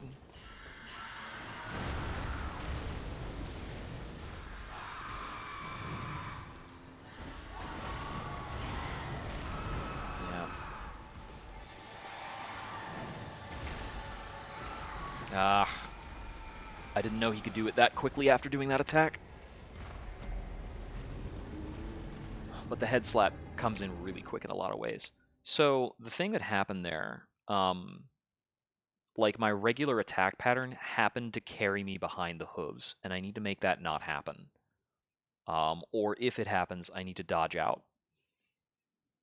after my basic attack string. Since that, what's it called? A lot of the claw attacks, getting hit by them doesn't actually floor me. I only get put on the floor if I get hit by the kicks or the stomping, the tantrum. Everything else leaves me standing, so everything else I can kind of dodge out of.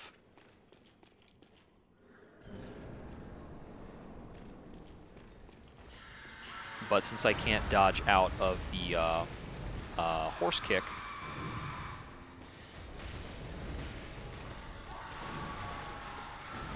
that was a very weird behavior he did just now.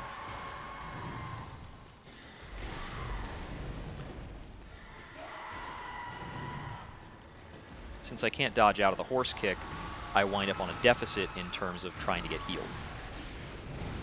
For like a deficit of time.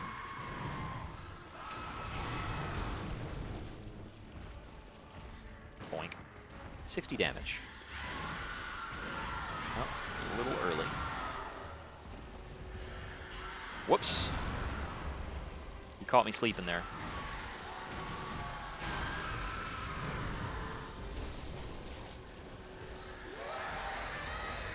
Whew.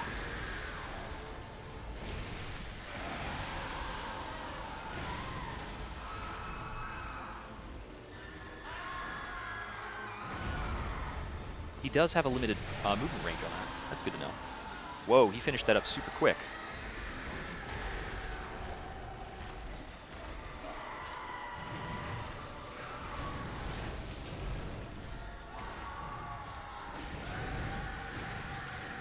Yeah, he really likes that particular follow-up head slap into retreating claw.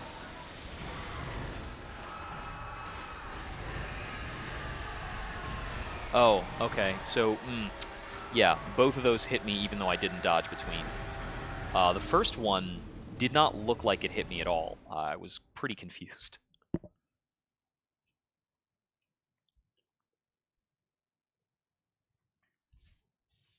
Yeah, I think one of those breaths was actually the straight breath, which is why he ended it so fast.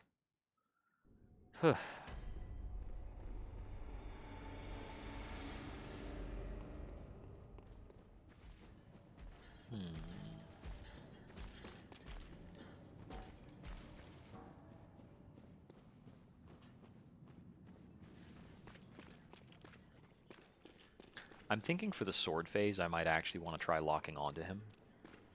I don't know if that'll help or not, though. I'll be down to quick steps if I do, and I've been reliant on dodging and running for this. Oh, okay, he actually got me with the retreating claw there. Which means my positioning was wrong. I was too much underneath him and not enough to his left. I want to be at his left leg there. Or, not his left leg, his right leg. My left.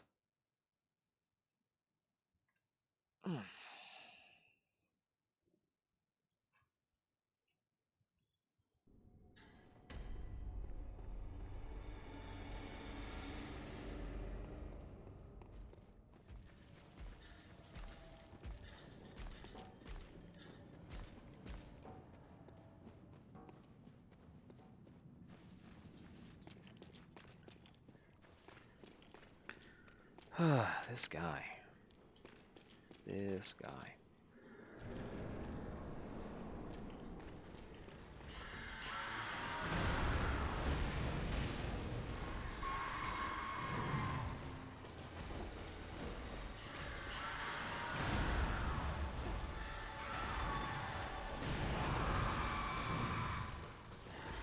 Okay, now I'm not even, like, getting to the leg because I'm going too far left. how was I doing this before?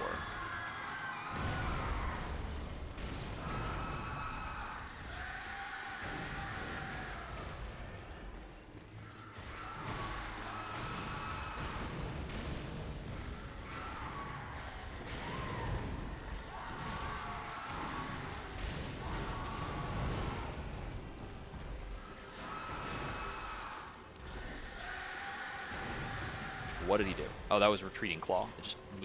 It just seemed very strange because of the angle I came at it from.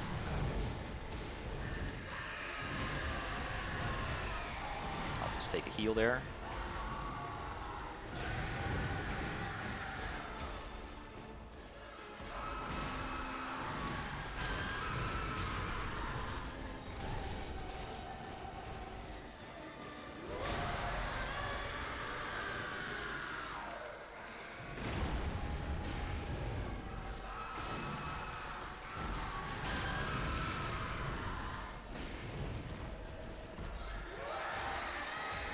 I read that attack late, but I still managed to get out. You actually have a decent amount of time to respond to that one. I feel like you want to do the breath weapon. Could you do the breath weapon? Thank you.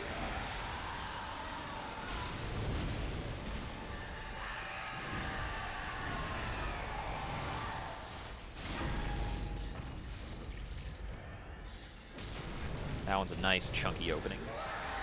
That's the... Okay, some of his startup from that was like obfuscated because his face wasn't looking at me. So the fact that he did that immediately after like getting back up was pretty rude.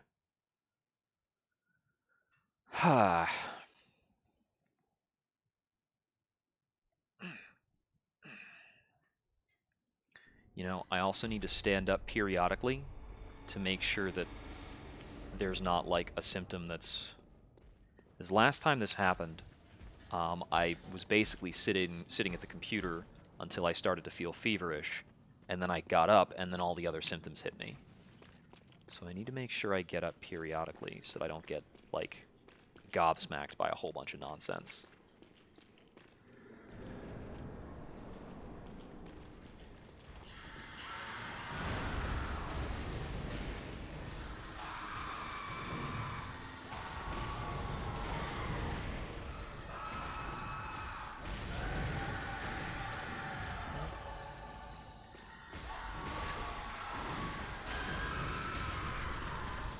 Okay, there's a pretty ideal, like, fight start.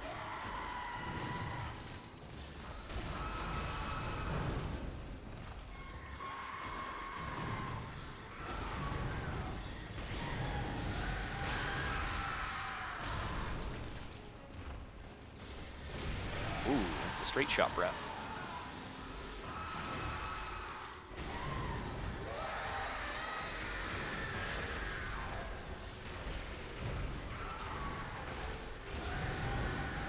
And unfortunately, the straight shot breath isn't really punishable. Okay.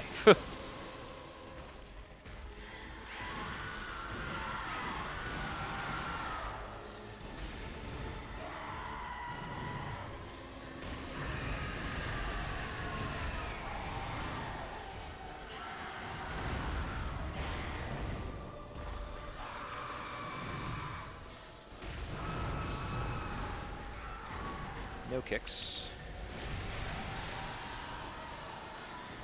It's a little punishable.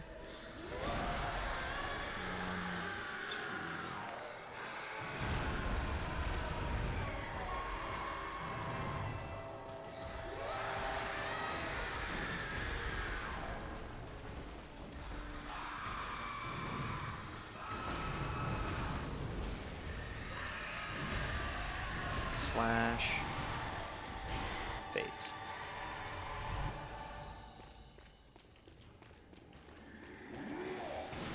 That still hit me. Oh, well, I get away from that, and I can heal.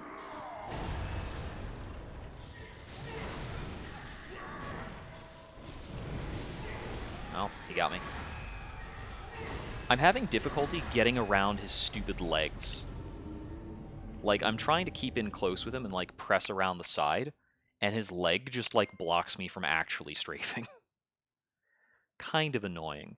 So I'm thinking that I might want to start dodging out on his various side-to-side cuts, and then I go in when I read like a downward chop.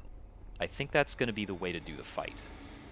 Just like a back dodge real quick whenever he's doing his get off me stuff.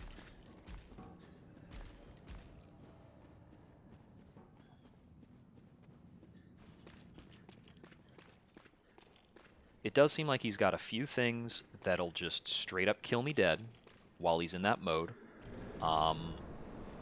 He's got a couple of those hit straight ahead, so...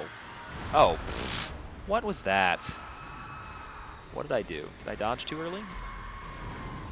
I don't know what happened. I checked the replay, and I know that I'm not supposed to dodge until he leaves the ground. I guess there's more delay on that than I'm giving it credit for.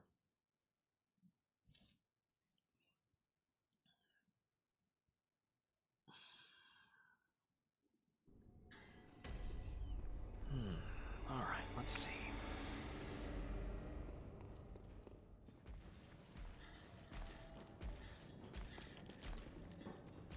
You know, what else is funny is that earlier today, I was watching some, like, what's it called? Rhythm Heaven reanimation remixes. So even while I'm doing all this, it's just going through my head like, piki piki piki desu ka? Hoi. Oh man, it's twice? Ah, sugoi desu ne. Kochimite. Oh. Alright, just a sec. I'm gonna take off my sweater.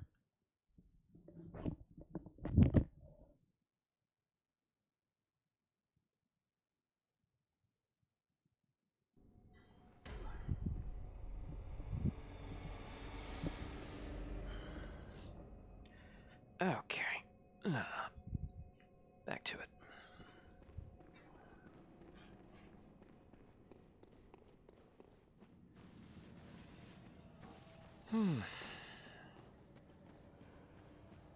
This flippin' guy. I think for the last two, it might have been that my dodge trajectory was a little more inward than previously. The timing might have also been off, but...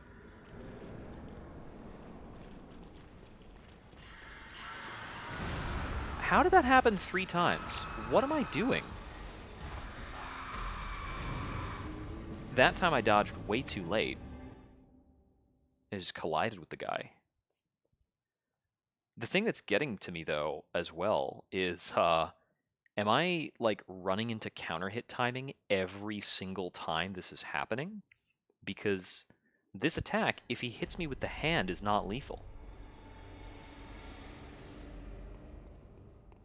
I don't know exactly how counter hit timing works in Bloodborne compared to Dark Souls. Like,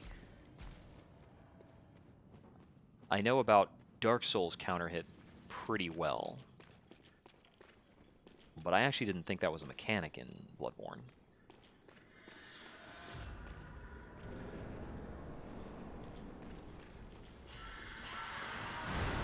Okay, there we go. Let's try and make this fight last a little longer. Oh, I need to repair my weapon after this. Which unfortunately means that my weapon's damage is pathetic. So I'm just going to die and take a trip back. Because my damage is probably like 50 to 60 points lower. While it's got the weapon at risk notice.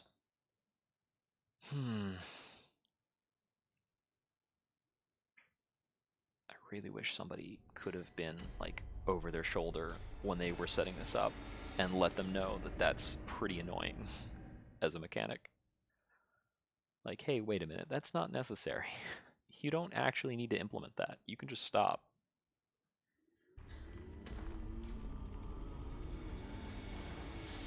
Alright, that's way more than enough. We'll spend the rest on blood vials.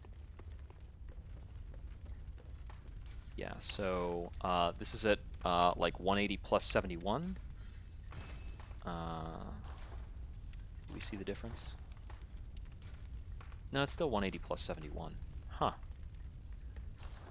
It might be that that warning only relates to physical attack damage. I'm not sure.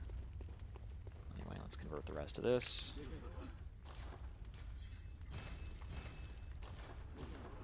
If I get too stuck on the boss and I stop making progress, because sometimes I can just zonk if I'm just doing this over and over, I might go into a chalice dungeon for a little bit for a change of pace, and then try and come back to this. Sometimes you just gotta step away from something for like half an hour to like let the knowledge finish sinking into your brain. Plus, I have a loose feeling that if I progress some chalice dungeons, I might be able to get a blood gem that makes my current setup better. I don't really know. I'm not doing any root chalice dungeons, so I can't like go in for some crazy stuff. So if you go into root chalice dungeons, you can just, I mean, like, the wiki for Bloodborne is full of codes to get any item from a chalice dungeon.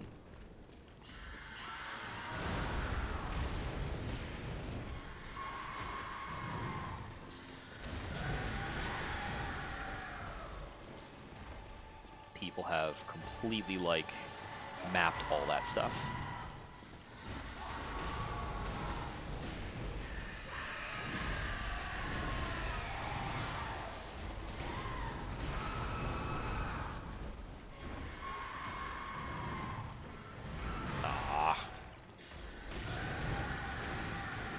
He did a second swipe there because I was healing. The top off.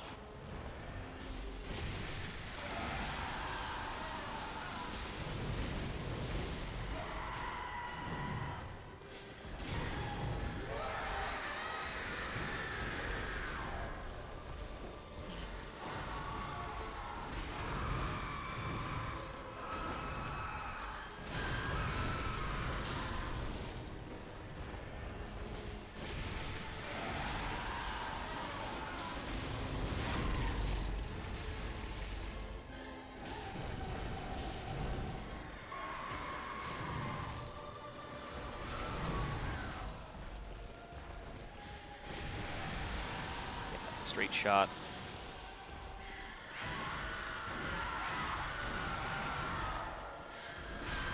Oh. I didn't react to that stagger quite right.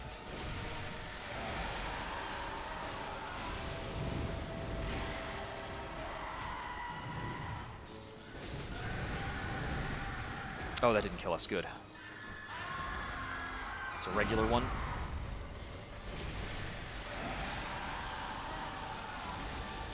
And there's phase. I'm going to heal at the start of the phase. Didn't want to jump there, but oh well. I can only aim for abdomen.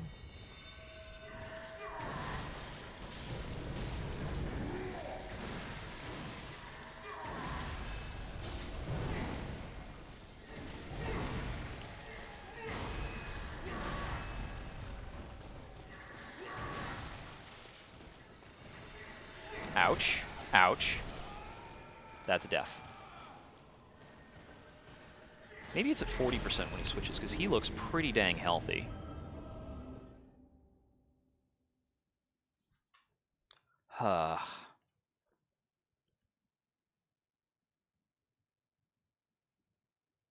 We're gonna have to get in a lot of attacks in this second phase. I am feeling that the key is, like, finding a time to run behind him. Either that, or the key is that I'm not actually matching his weakness, and I need to go back to a different damage type. Maybe, like, just regular damage. Yeah, I could try that after one more attempt. Just go back to regular damage.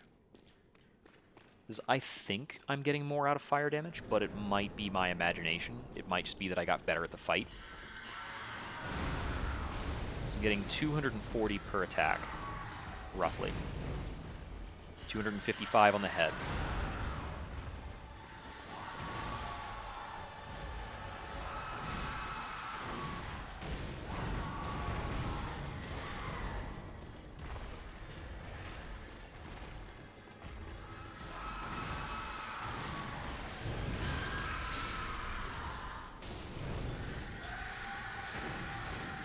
Top off.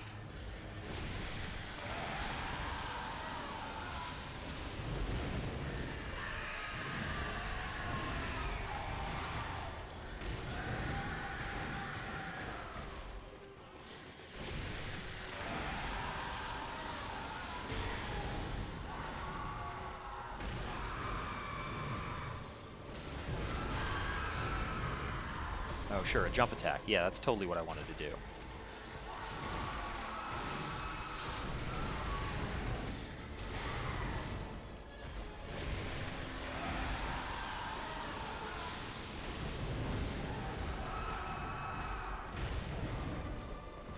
What are you doing up there on those stairs? Like that was the ordinary leap.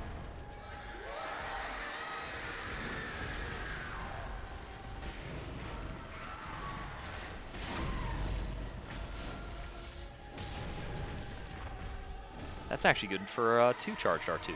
Neat.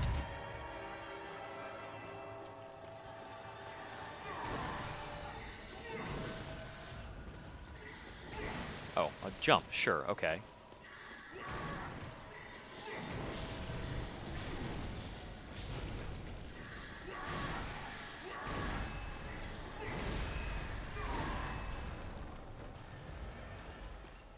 Okay, give me a sec. Oh yeah, he has a charging slash. Okay, so I can't just like dip set on him at any point in time, naturally.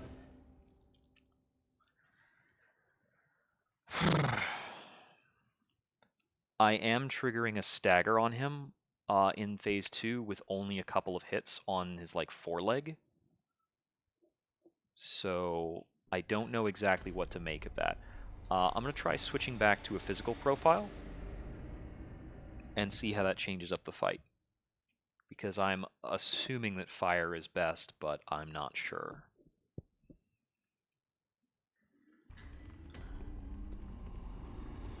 So we're doing somewhere between 240 and 260 per hit. And we'll be looking to see how that changes. We go back to tempering damp, nourishing damp, tempering damp droplet. Is there anything better than this? It's 15%. Nope, can't beat that right now. Oh, it's out over here. Here. The Nightmare Church.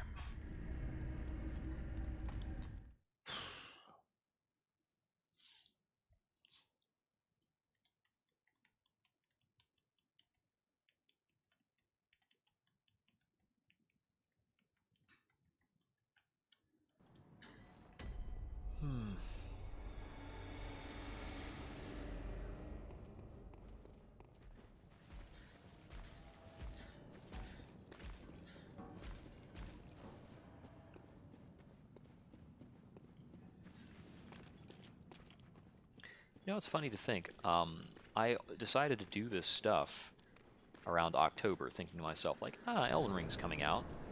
And I had not gotten to experience a lot of the DLC for some of this stuff. Whoops. Like, I had never fought Slave Knight Gale before. And so, because I decided to do this, I'm getting to experience, like, some content in these games that I had left by the wayside. That's cool. It's kind of the nature of challenge runs, is you're going to explore the game a bit more than a casual run ever gets you. Like, casually, you don't need to learn everything about these bosses. You don't need to learn where every single item is, because you can get by. You can compensate. You got stats.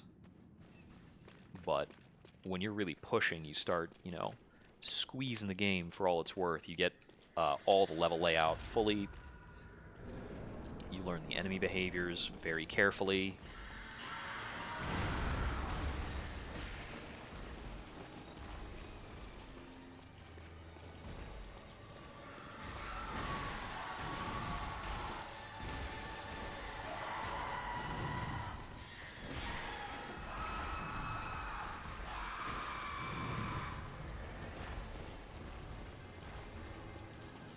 Please don't just stance off with me.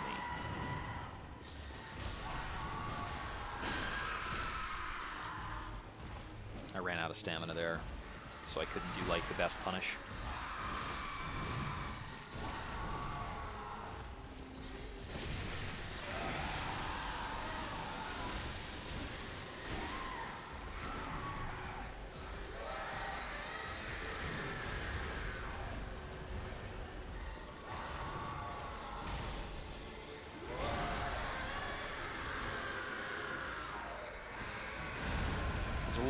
off, but it's fine.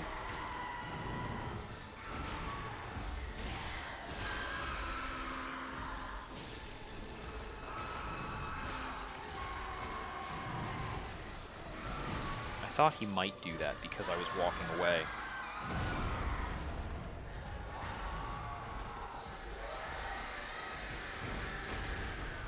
There we go.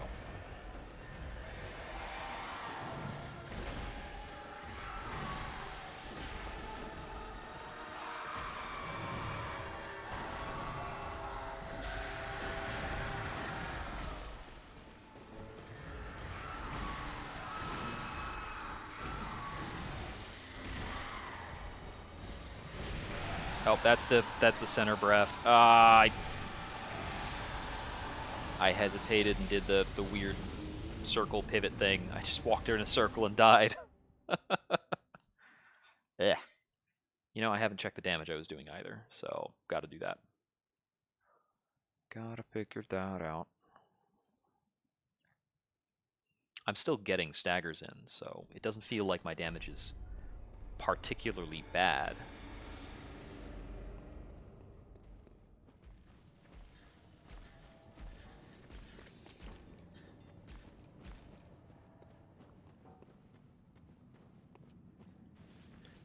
You know, it'd be really nice if this guy is, it would be it would be nice if this guy were the hardest DLC boss, but the one everybody talks about is the Orphan of Kos.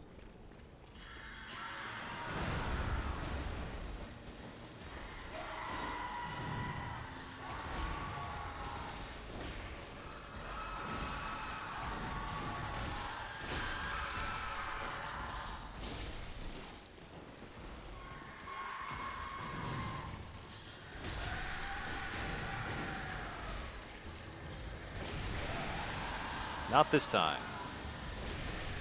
Oh boy.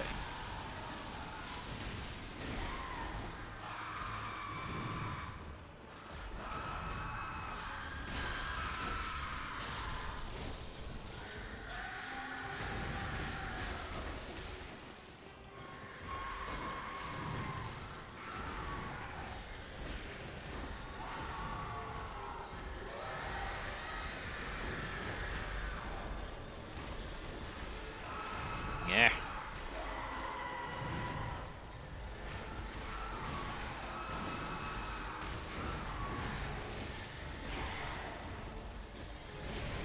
Whew.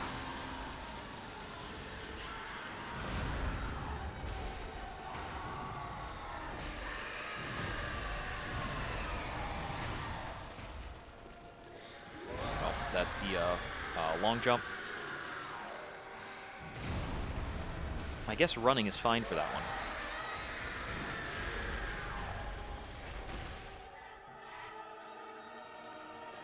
Change phases. Oh, that still hit me. Ah, I had no idea where that was going to go.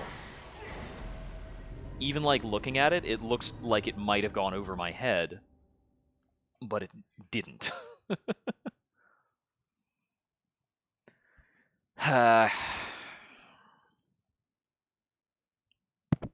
Yeah, this phase 2 looks to have a pretty mean mix of fast and slow attacks. The thing I don't like about it in particular is really just that it's big. It's just really big for how fast it is.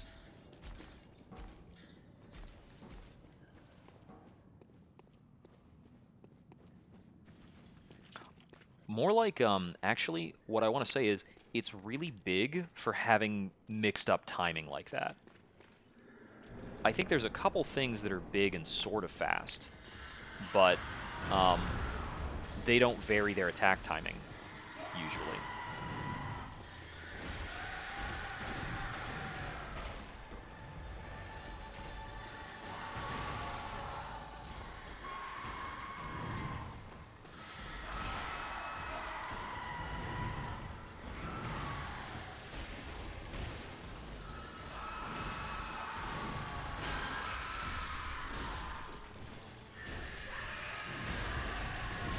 Yeah, just killed me with that.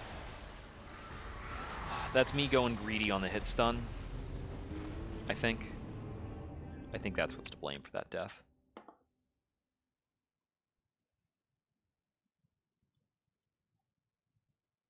Because I put myself in a situation where I was vulnerable to that attack and didn't really have a plan to defense against it. I mean, I don't really have a plan to defend against that attack anyway. If I'm underneath the boss and he happens to use that attack, I'm screwed.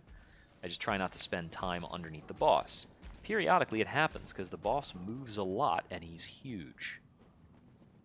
And sometimes I, get myself cornered and I am in a bad situation. I have to roll through an attack and be underneath him. Sometimes I'm there to hang out and attack because I missed landing on his left or his right.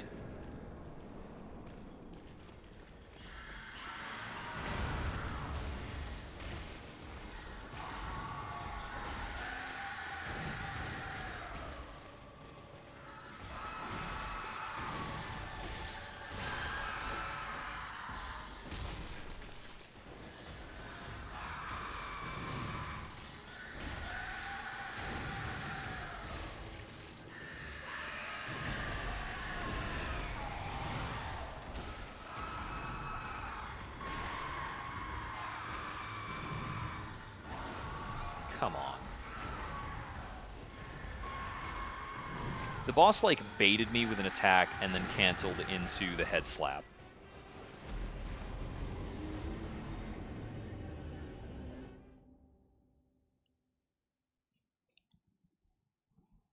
It's not a thing he consistently does. I didn't know he could do a sequence like that.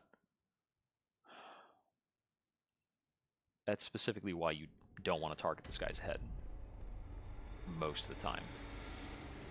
It is way harder than going for his legs. I just keep messing up the dodge to his legs because he's weirdly shaped and big, and half the time I dodge for his legs, I get caught on some piece of his own geometry, and then it carries me underneath the boss.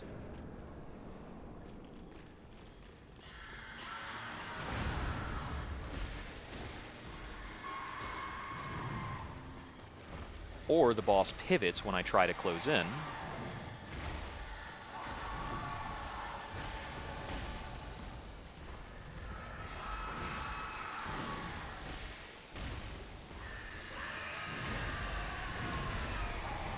Right, I can't move in on that until the very last moment. Okay, and I happen to be in the kick range there, and that's a really good follow-up for him. I knew I was vulnerable to that. I was just kind of hoping he wouldn't do it. I'm getting frustrated by this guy now.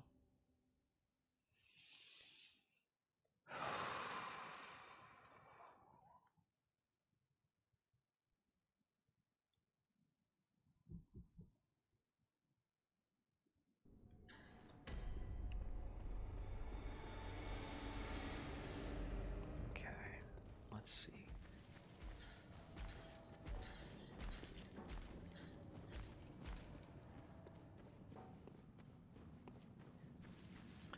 Yeah, I wasn't getting frustrated when I didn't know what the boss is doing. Now that I know a lot about what he's doing, when he does something slightly different than what I expect, it's starting to annoy me. But the problem is not the boss, he's a computer program. The problem is my expectations. I'm doing 270 with a hit of the non-elemental weapon, so that's way stronger. That was a bad move. I should not have dodged in there. I needed to dodge that, though.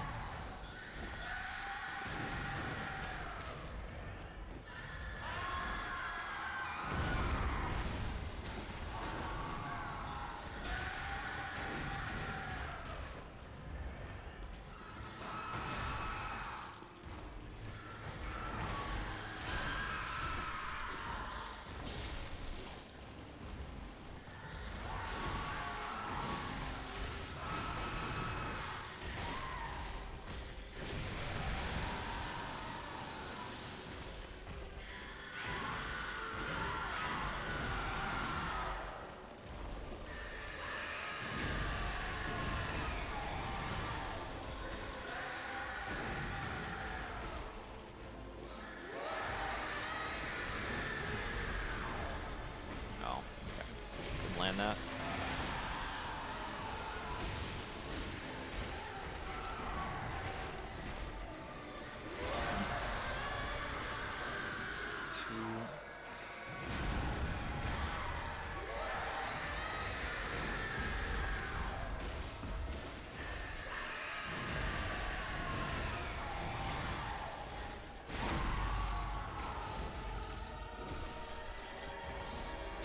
I can get 2 in there.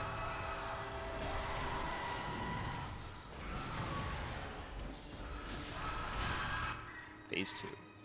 Gotta heal. And he killed me. Ugh!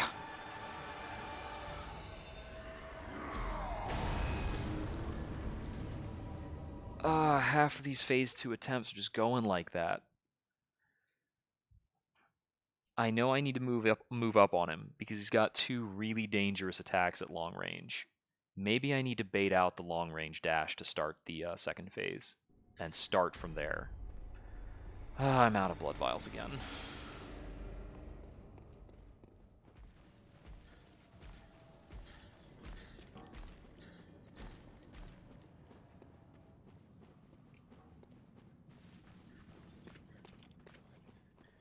Yeah. Dark Souls, like, I think Bloodborne is smoother to play in a lot of ways than Dark Souls 2, but I think, like, Dark Souls 3 is downright comfy by comparison to Bloodborne.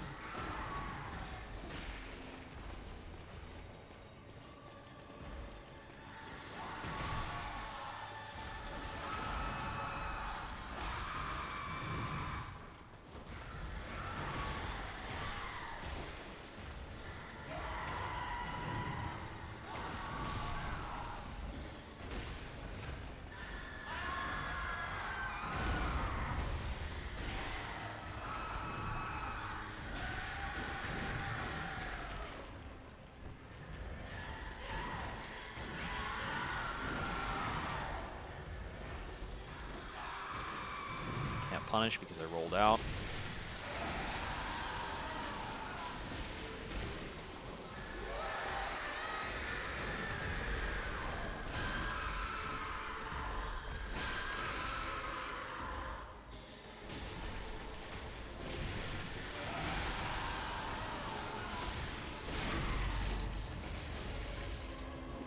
I was too far away from the head.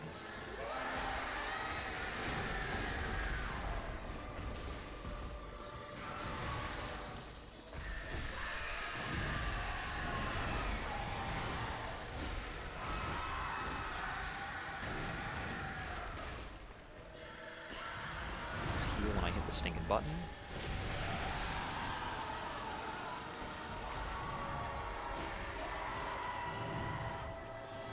There's phase 2.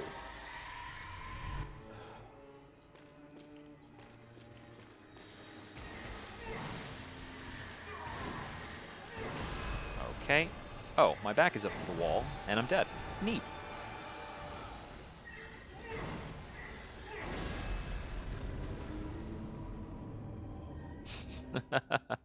Yep, just beat the fight with no blood vials. It's fine. You're not wrong, but I don't like that answer. I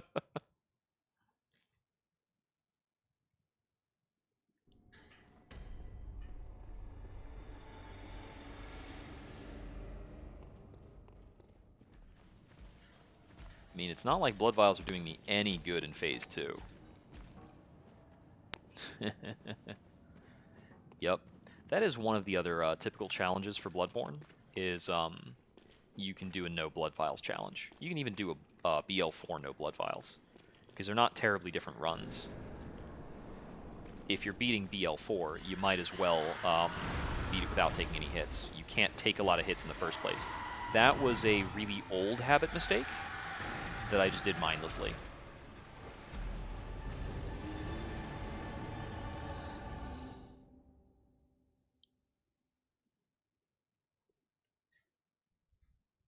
But yeah, there's plenty of cases where, you know, you could just try to perfect the boss. This boss is doing enough random stuff that it's pretty uncomfortable. Mostly what I'm having, funnily enough, I think a lot of where the difficulty comes out is sometimes I'm attacking the boss in what would be a safe position or safe pattern, and then I trigger a hit stun on the boss, and he hits me with a head waggle because, like, taking the hit stun resets some animation he's doing that I'm using to hit him.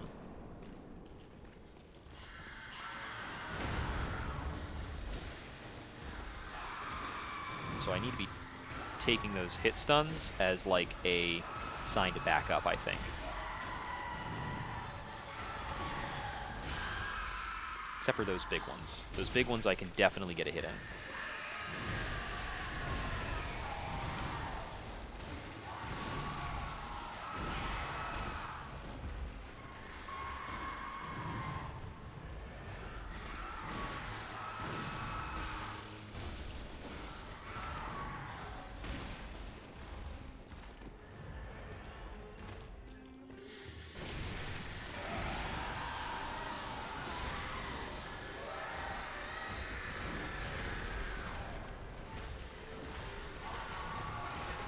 I hate that attack so much.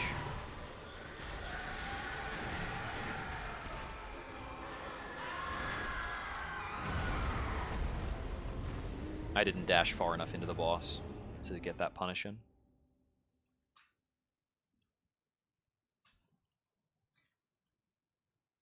And with the spot I was standing, when he draws his head back to do the claw swipes, his head will push me into the claw swipe attack. I might have been able to dodge further in to deal with that. I'm not sure. That's hard to call.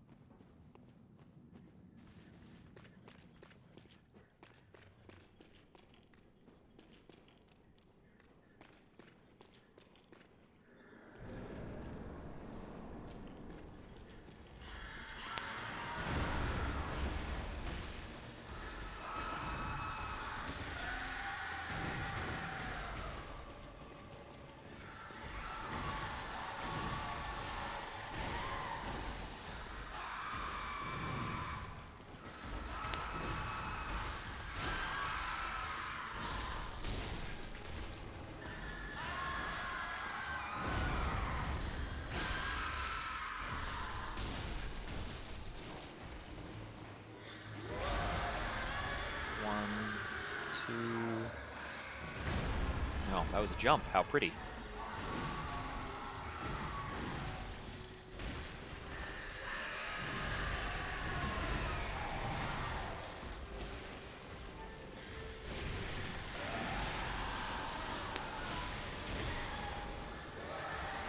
Whoops. I did not read that in time. And my press on the circle was too light.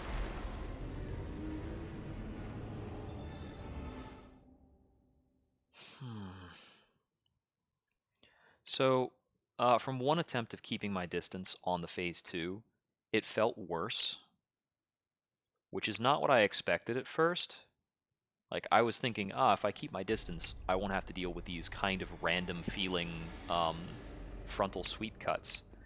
But no, the frontal sweep cut's probably the most consistent thing he's going to do. Because the diagonal laser cuts, I have no idea where that is going to hit relative to me most of the time. I do think what merits more trying out is locking on for phase 2. I figured out phase 1 unlocked, so I'm going to keep doing unlocked for phase 1.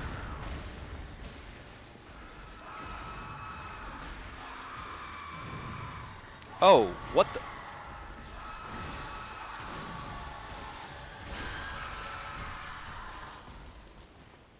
That's maybe clip-worthy.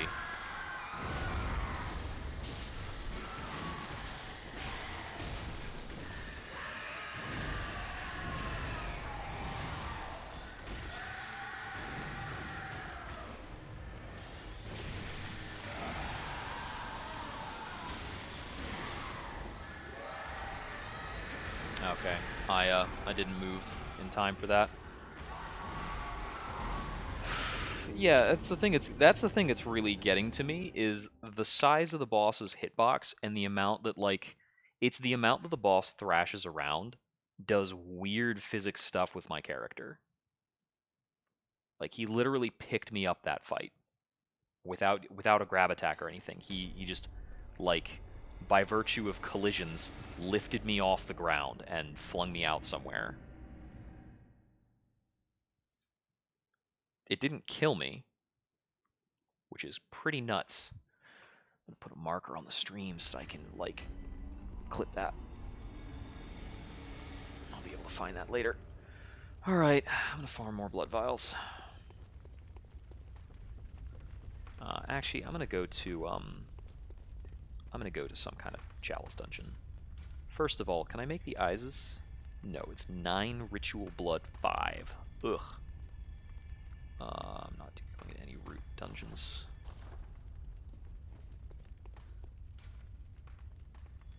So I guess I'm at layer 3 Hintertomb, layer 3 of Hintertomb 1, and I think I'm at layer 2 of Lower Tumeru. And I haven't been able to make the Lauren Chalice. Or the Isis Chalice. The Isis Chalice was a reward for beating, what's-her-face. Okay, there's the door. Yeah, the Great Isis Chalice I only unlocked after killing Ebrietas, so that's like high-end stuff. Okay. There's probably a, like, area before the checkpoint here that I have not fully explored. And I could explore that a bit.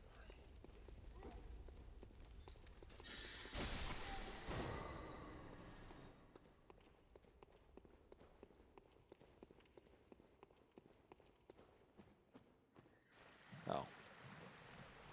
Poison floor.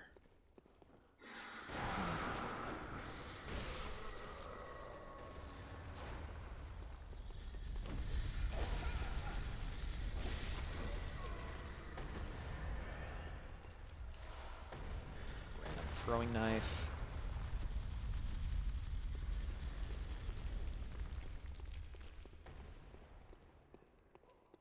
Oh. Dirty Blood 3, that's a poison gemstone. Hintertombs have a lot of poison stuff.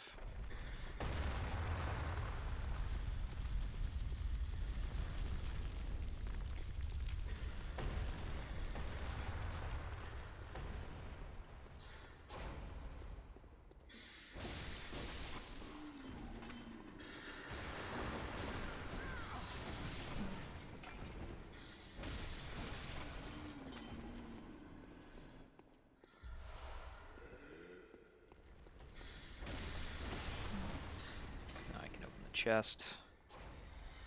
Thankfully, there are still no mimics in Bloodborne. 2 Ritual Blood 3s, alright.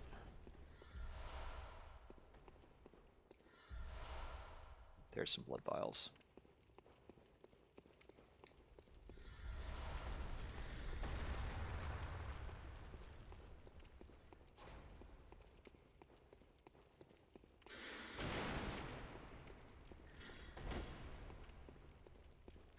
Oh, another chest.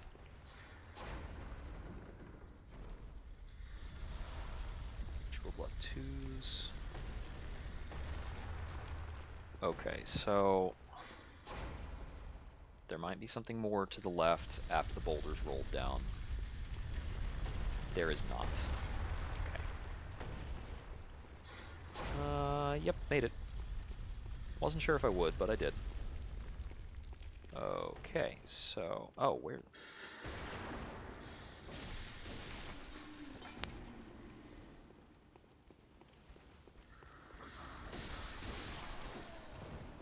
If there's a bell ringer here, she's usually on this level, so we check here.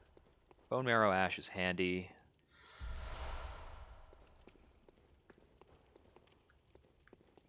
For a while, we were using Bone Marrow Ash as part of the strategy against Ebrietas. You can push a lot of damage with that, I just ran out of it. Okay, so we've got a big old, like, trap thing. That I guess I stepped on. Lots of little trap statue things. What do we have here? Okay, this is just back to the first room. There's got to be another way out of this room.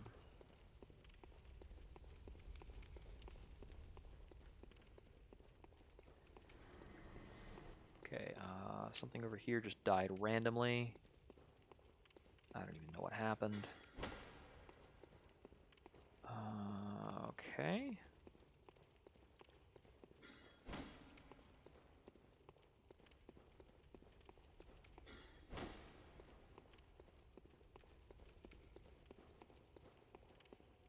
So that's the lamp. That's where I came in.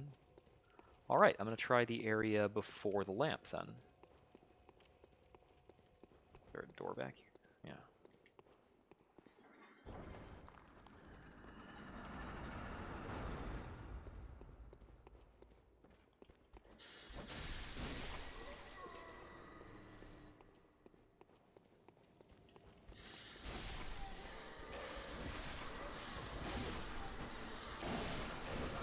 Oh.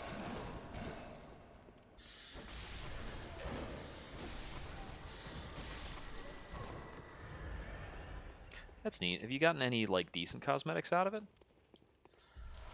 I find the Rift, like, barely gives you anything unless you've, like, bought the premium. And even then, with the premium, you don't get back, like, the premium currency you spent, even if you complete it.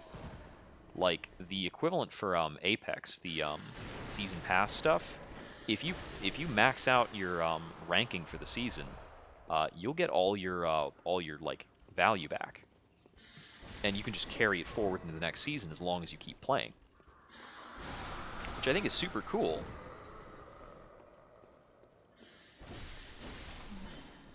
And if Dead by Daylight were that generous about its Rift, I would think about it. I mean, I play the game all the time, but their team is so stingy about cosmetics.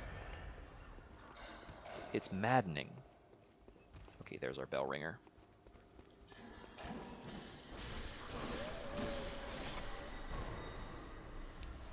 Do we have a switch at the top of this staircase? No, we got another bell ringer. I'm dead. 2 Molotovs and a poison knife was in there.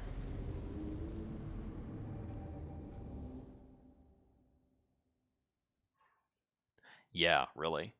That's part of what I find so nutty. Like, Dead by Daylight, you buy Dead by Daylight. You got to pay for it, unless you're on I think it's free on console. But on the PC, you're buying that sucker, and it is not kind to you for your money. Like, all of the unlock structures are pretty awful. Like, you can't really unlock cosmetics with playtime with very few exceptions, and the things you can get are really basic.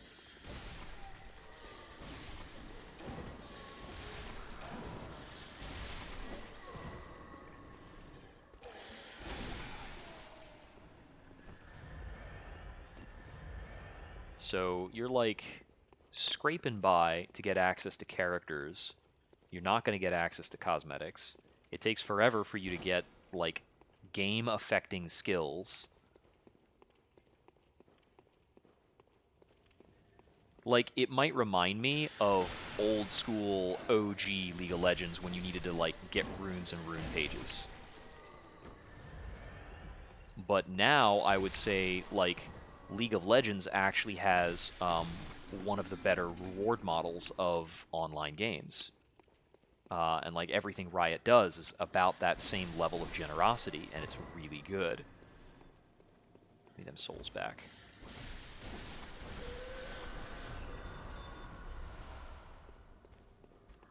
Oh, by the way, if you're considering doing any more playing of what's it called? Legends of Runeterra, they are adding Pantheon, Rumble, let me see. It's Pantheon, Rumble, and Kennen have been announced for the next expansion.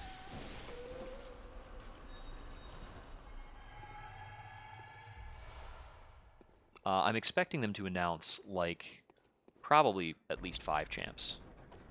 Yeah, Pantheon is, he's going to be a Targon champion. Um, he has this kind of cracked mechanic that makes him a mega carry. Um, what's it called? Basically, his level 2 gains a random keyword for every ally that you've targeted with an effect over the course of the game. uh, as a once per turn thing, and that's like the new mechanic for the card cycle that's coming in with him. Is they are bodies that the first time you target them with a beneficial effect in the round, they get +1/+1. I forget what his actual level up condition is. But yeah, he's straight up Targon. Rumble is considered what's it called? He is a Bandle City / Noxus character. Um, so he kind of fits in with the arena cycle. He can like generate some dudes from like a pool of what's it called? He generates dudes that come from a pool of mecha yordles. And what was his other thing? I'm trying to remember the details. I forget what else he does. Yeah, what's it called? Yeah, it seems as though he's basically an arena fighter, is what they're leaning into. So he's like fighting in the arenas of Noxus.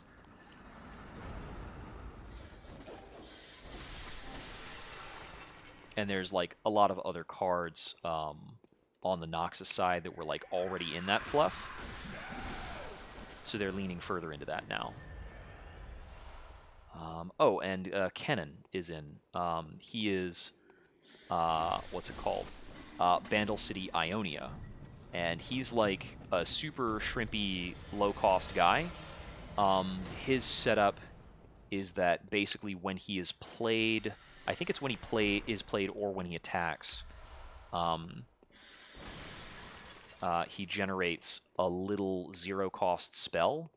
The first time you hit somebody with the spell, it just puts a debuff on them. The second time, it does 2 damage and stuns them. It's like a Mark of the Storm little debuff thing. And I think it was like on a secondary monitor when it was going on.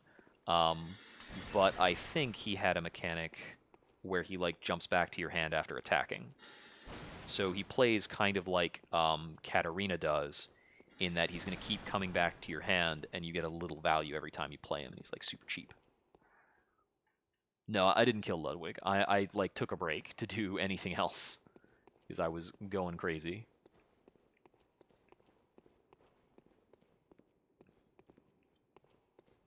Yeah, I'm expecting them to announce like 1 or 2 more things. I think it wasn't too long ago that they added Echo to the card game in like a half pack, so I'm not expecting them to add anything new on the Piltover side. I'm trying to remember what else they added in that cycle. I think they added Echo, and he's got like a loose synergy with some Zillion stuff, so you can make like a Time Bros deck. That was kind of funny. Okay, one of these offshoots had an extra room that I did not actually explore. Was it this way? No, I think it was down the stairs.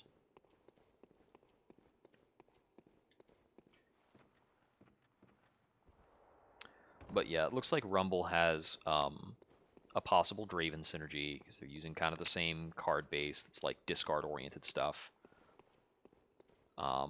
which probably means that he's got synergy with Jinx. Pantheon, I think, is going to have synergy with a bunch of stuff. Um, like I could imagine him going along with Ionian things that require targeting your own guys pretty easily. Um, Possibly some Freljord setups in that same vein, because you can do like Freljord buff spells. He might play super well with trolls, for instance.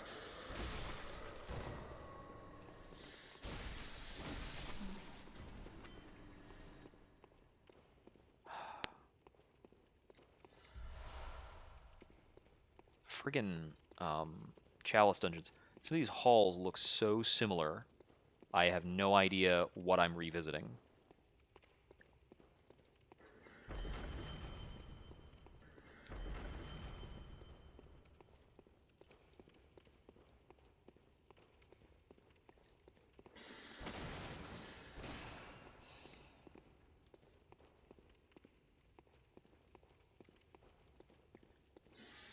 Well, I might just back out of here and, spend on buy more blood vials with the little bit of blood echoes I earned, because okay, yeah. So I went down here. Where's this segment, which I think is how I got to that room originally? Yeah, because here's back to the main area. Okay, the area past the lamp, like the actual switch is almost always in the area past the lamp. I've never actually seen a map layout where the switch was in the area before the lamp. That should be a bonus area by rights. So there's got to be an offshoot here that I missed. Oh yeah, I think that's a very powerful setup. It's like the gemstone stuff that Tarek generates and Tarek's card cycle tends to generate would be a very good synergy with a lot of the Pantheon cards. Oops.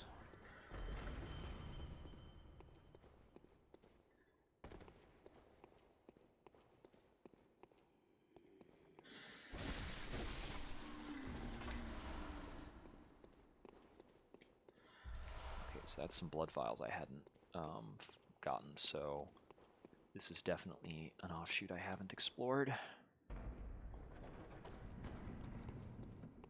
Okay, that's promising. Whoop, whoop. Excuse me. I'm just going to activate this.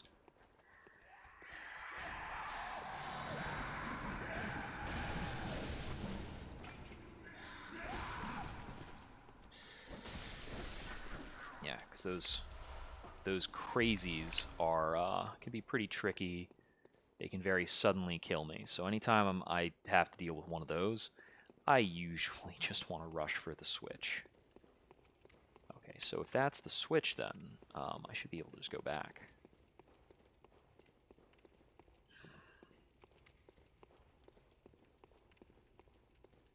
That's true. He might work. Let's see. Would he have a good synergy with daybreak effects? No, I don't think so. I'm trying to think of like what other things have a lot of like buff spells and targeting your own guys. Because like yeah, you could definitely run him with Targon stuff, but you have a whole other region that you could be working with. You might just want to run him with like a splash of another region just to like get utility cards. That's always an option. Are there any other doors here? No, okay, we're just on to the boss. I think this boss here would be the final boss of this Hintertomb Chalice. Oh, you could do that. Yeah, like all the self-damaging targeting stuff, because the bodies will get +1/+1, so you can self-target them all day. Ooh, that might be really nasty. Ah, we get another rendition of the Blood-Starved Beast.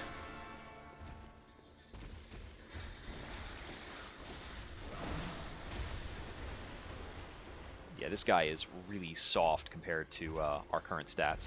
But most of the arena is poison, as I kind of suspected.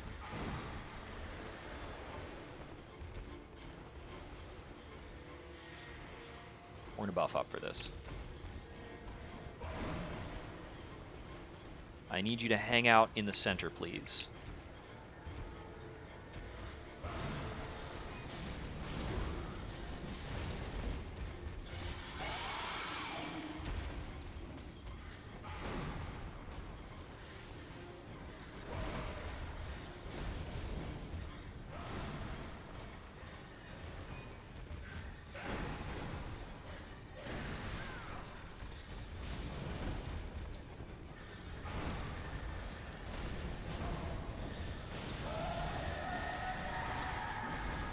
Yeah, no phase 3 for you. There's the lower Hintertomb Chalice, so we can get to the next Hintertomb now if we so desire.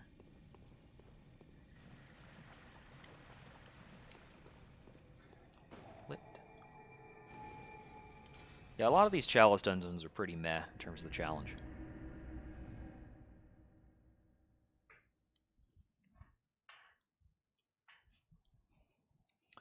Let's create the lower Hintertomb dungeon, then I'm going to buy some more blood vials, and then I think I'm going to use the restroom. Back shortly. Just, lower Hintertomb. Yep, I got the stuff. Go to town.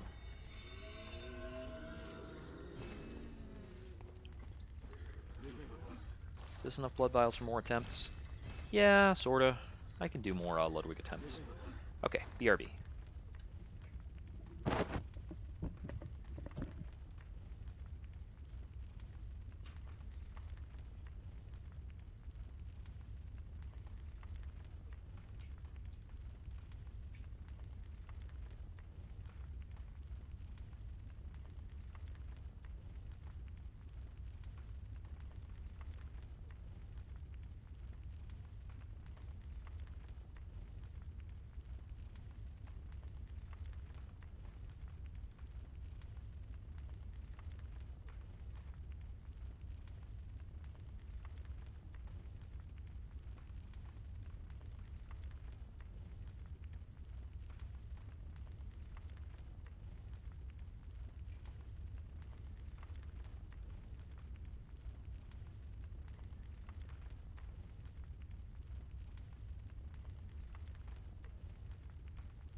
Okay, I'm back.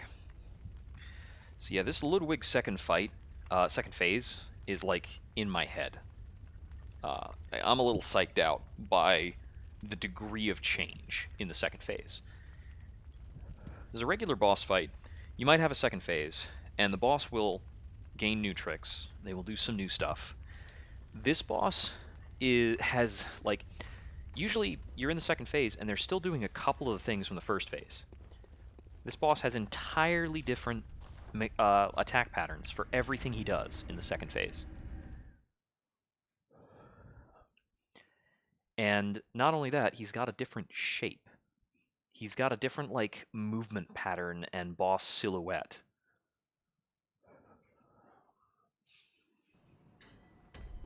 And that is daunting.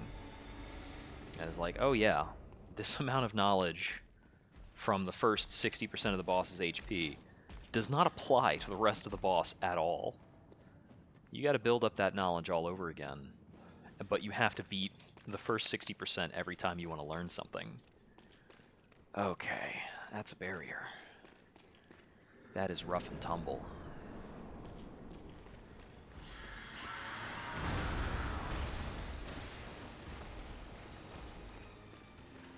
Come on, do a thing.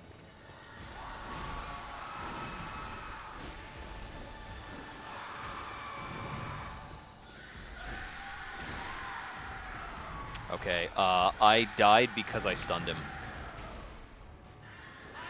And once I stunned him, I was in like a 50-50, and it was bad.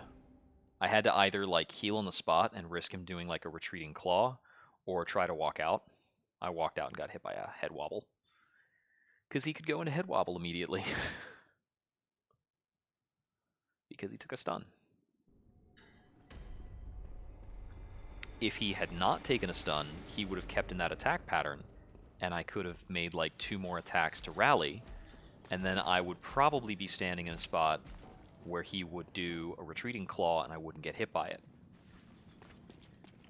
But he took a stun, so blah.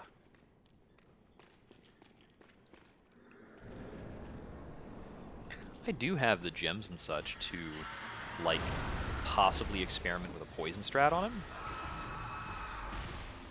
In case that was ever effective on anybody. I don't know.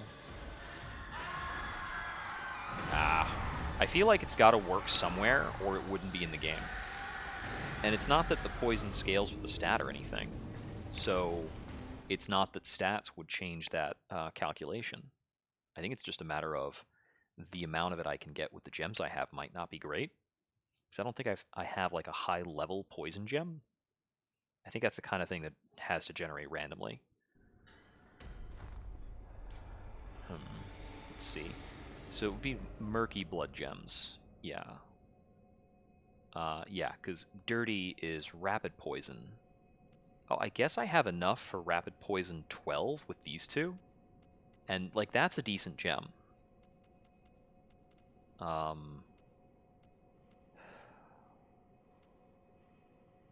got some cursed triangle stuff that do, like, a pretty potent slow poison. I have a 5.8 rapid there. So I could throw on, theoretically, like, 3 rapid poison gems and check that out, see if I could get that to proc. Huh. I might fuss with it to see if it's an option. This is also, I think... No, it's not going to be better than my other one. But that's a gun gemstone anyway. Blood tinge radial gemstones are all gun stuff. And you can only fit 1 gem into your gun, because I guess nobody's meant to make a gun-based build.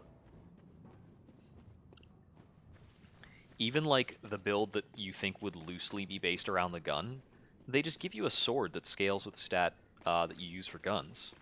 And then that build is more about the sword than anything else.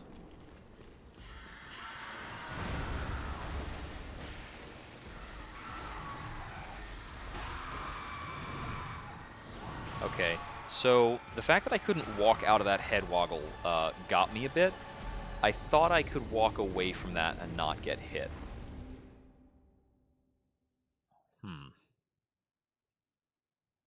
It's like a very slight variation whether or not I can or can't based on my positioning.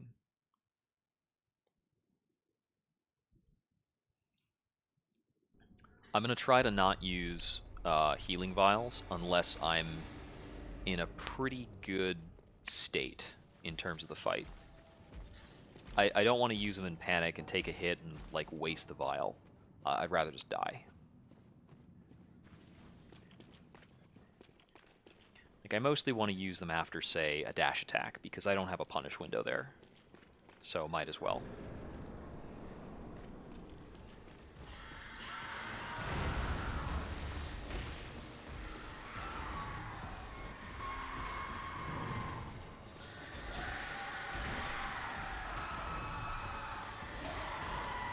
Oh, I couldn't walk out of that? Come on. That didn't look near my character. Like, in the replay, that looked like it was a full character model behind me. I call it the replay. It's the stream delay. But, you know, I die, I look at the stream to see what the death looked like, and that did not look like I got hit.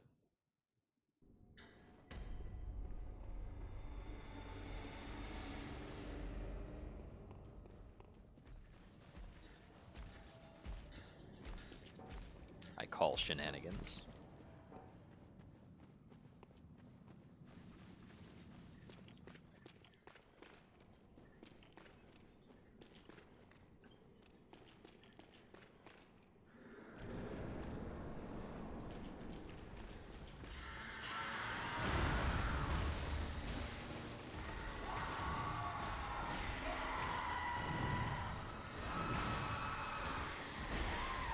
That worked out unexpectedly. No,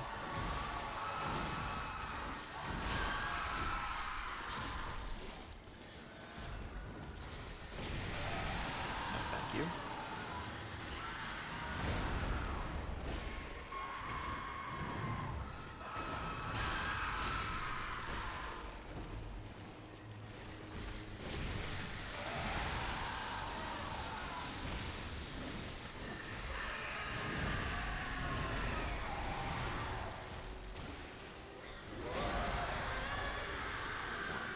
Two.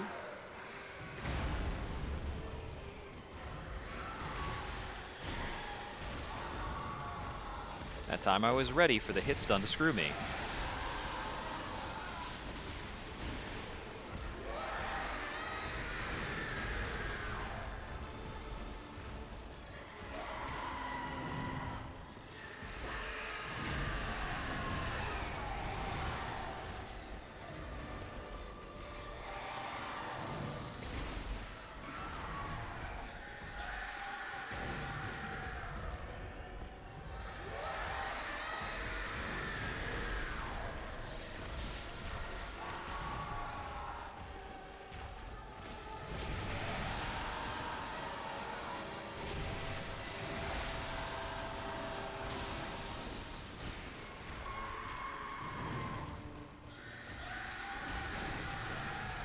Yeah, I got tangled up on his head when I was trying to run, like, past that to his leg.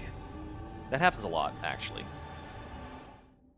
Like, for some reason, punishing that opening, I tend to wind up in a wrong spot a lot.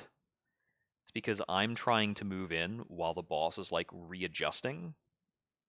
And if I don't move in time, his model blocks me from getting where I need to be, or I line up with him too much.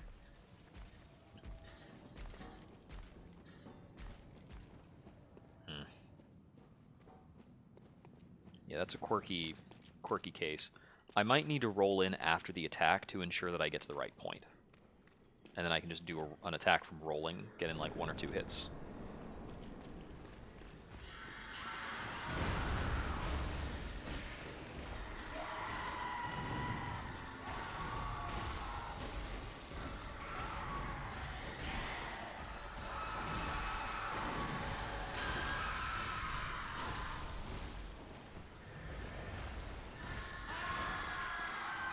I dodged too early, I guess.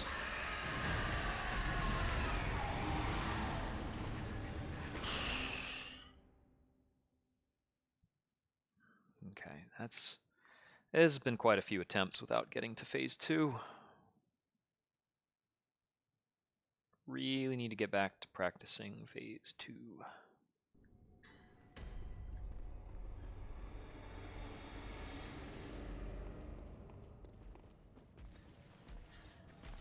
I've still barely begun to figure out how to handle that phase.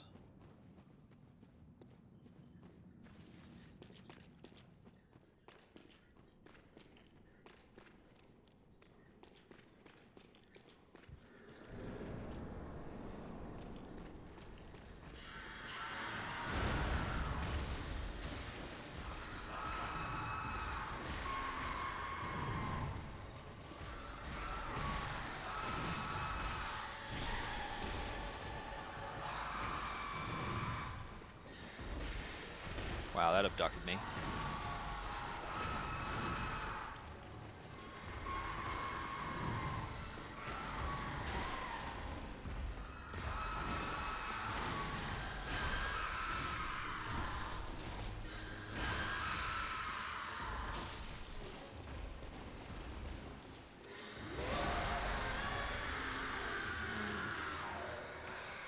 I missed one of the blood falls.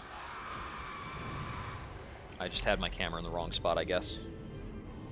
I should probably just be running away from him when he does that, because I think that move cannot traverse the full arena. Instead of running in a circle and relying on the timing. I thought the timing was off when I didn't see the second blood drop.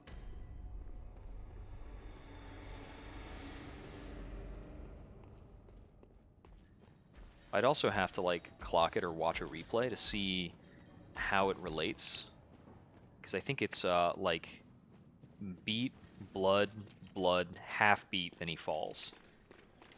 Like, I think the drop is not quite corresponding with when the third blood drop would occur.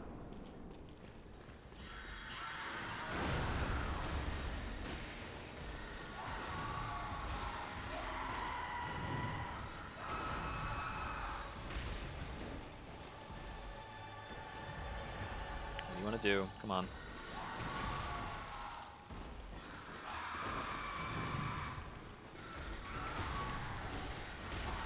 Okay, yeah, I wound up in the wrong spot.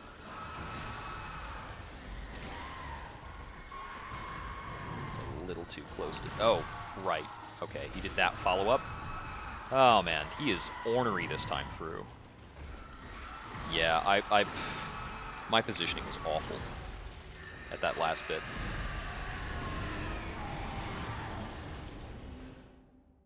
I don't often prompt him to do that extra slash follow-up, so when he does it, it's going to completely weird me out. And it's only going to happen because I failed to punish something I should be going into punish. I'm just getting a little psyched out because sometimes I go in for the punish and I don't wind up in the right place, and then some kind of random behavior kills me. It's a very positioning-oriented fight. Very frustratingly so, considering the shape of the boss being so weird.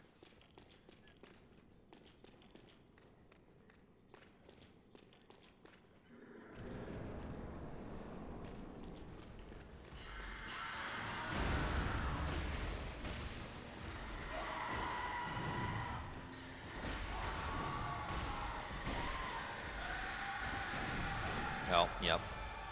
Got the wrong spot. I was getting greedy.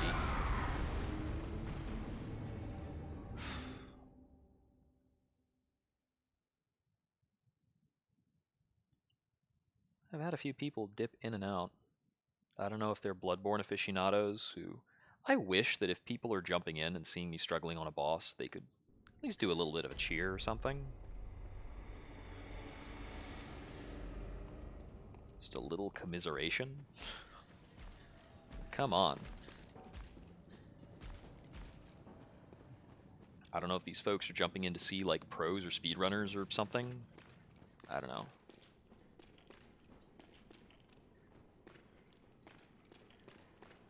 Tag doesn't say like BL4 Pro beating the whole game with an arm tie behind my back.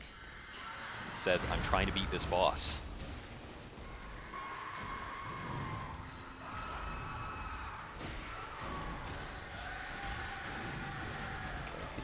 Hold still.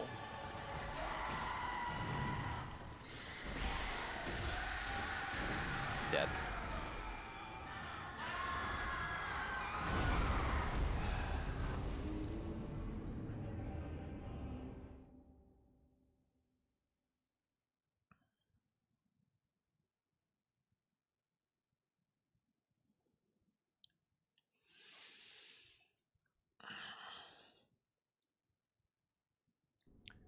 It's just like I've slowed down a little bit over the course of these attempts, and there are definitely some things the boss does where being a little slower gets me absolutely killed. Because it's taking me a little too long to run in to get the punish going, and that's what's putting me in the wrong spot. And once I'm in the wrong spot, the boss does some random stuff.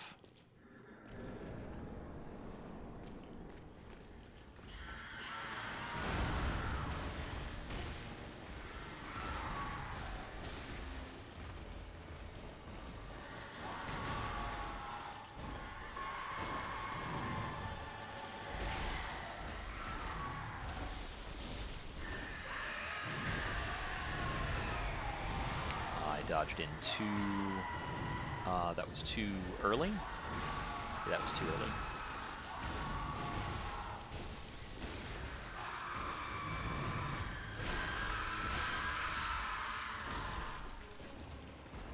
I don't know why it gave me the break on both sides at once.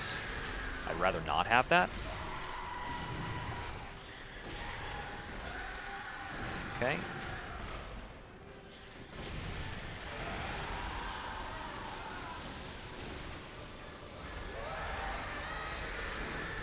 Full health. Take that.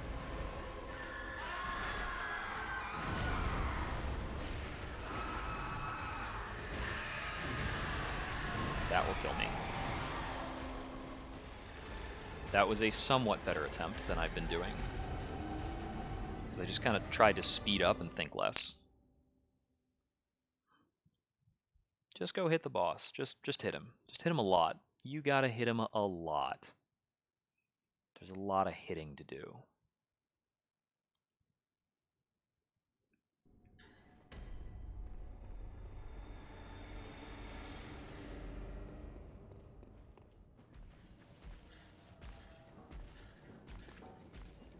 No, come on. Don't get tangled.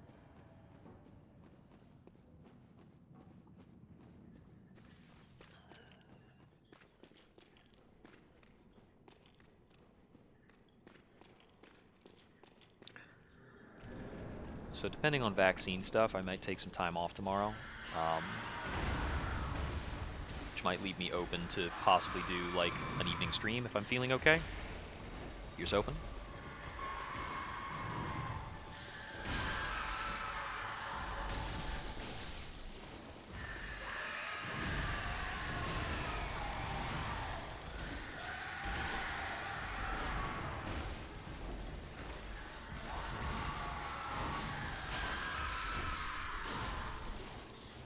Yeah, just hit the boss.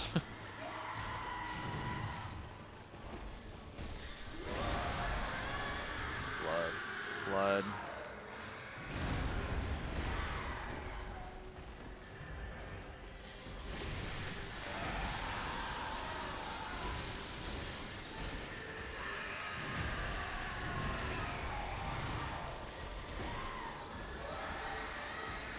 That roll was slow. Rather, I didn't move out of the way quite well.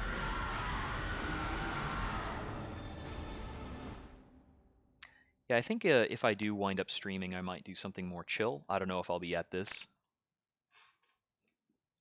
Yeah, I know I had a really bad reaction on the second shot, which is why I'm anticipating a reaction on the booster. Although, I've heard, indications. Some people had a bad reaction on the second shot, no reaction on the booster. Some people had no reaction on the second shot, bad reaction on the booster. So, I think my coworker, Rodney, I think had a bad reaction on the second shot, but I think for the booster he was fine.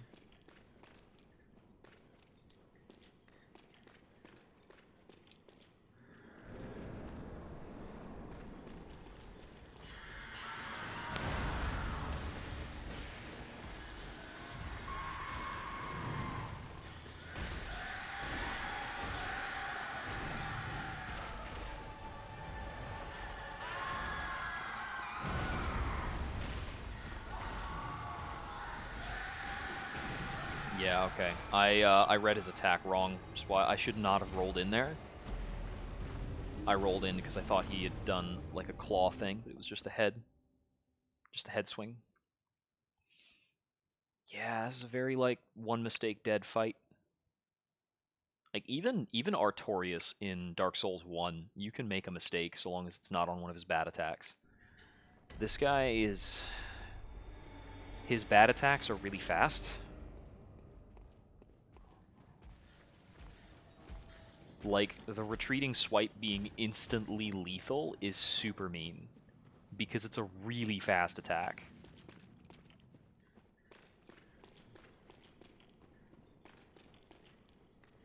I'm trying to think of who has like that kind of fast get off me in the series.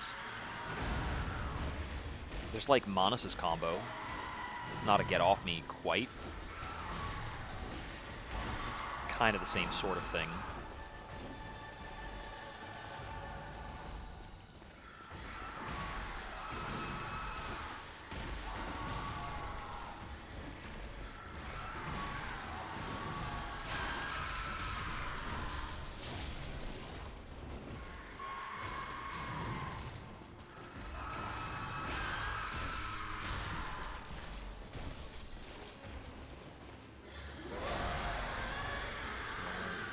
Blood.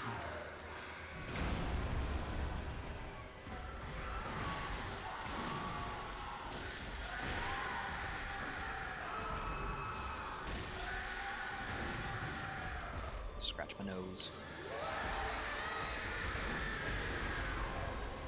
Nose successfully scratched, not dead, looking good.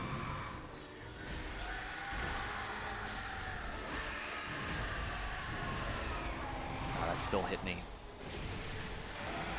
Dang it. Yeah, that particular rendition, the stomp, stomp, swipe, the swipe is huge.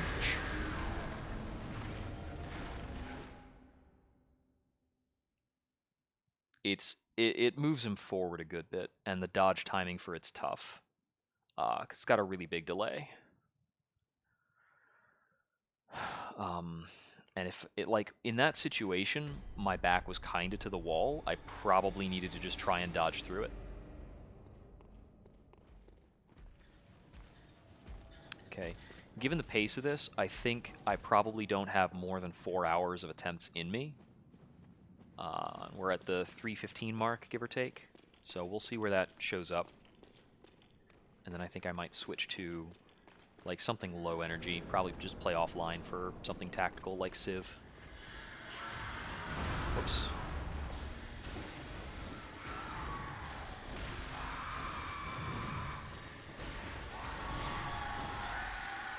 Yeah, I kind of knew that was coming. I was trying to dodge out. The dodge didn't come out in time.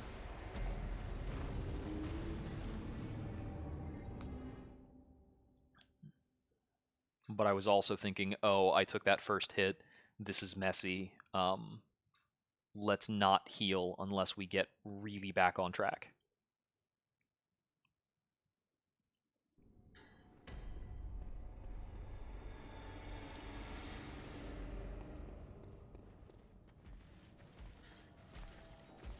So I actually need to check and kind of look out for a while. After I break one of the components, I need to watch how my damage affects that side. Because I know I'm doing about 270 to a side hit, like ordinarily. I think that once I've gotten the break, my damage on a side should be higher. I don't know by how much.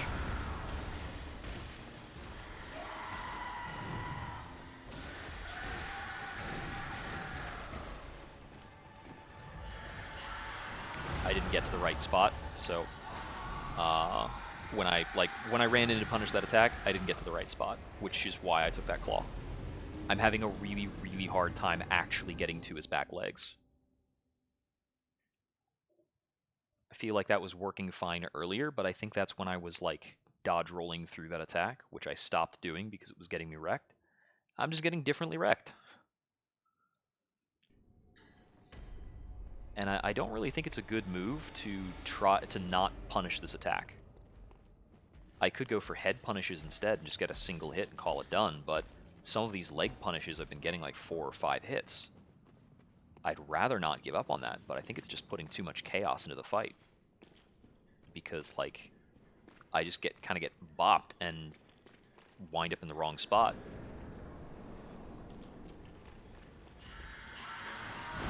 Oh, okay. I think what happened there, so I think what happened there and what's happened a few of these times is I'm not ending my run soon enough. So instead of a dodge, I'm triggering a jump. Jumps, of course, are fully vulnerable. And you take extra damage while jumping. Which also explains why I am floored in the death animation. Although this attack floors me either way, but I think the reason I'm taking death is because I'm jumping. I think the game doesn't have a counter hit mechanic, but it does have a take more damage when jumping mechanic. That being said, I don't even think there's any like actual loot you have to jump for in this game. It's like in here, it's like vestigial. It's a holdover. I think there's hardly any points in the game where you actually need to use jump. It only hurts you.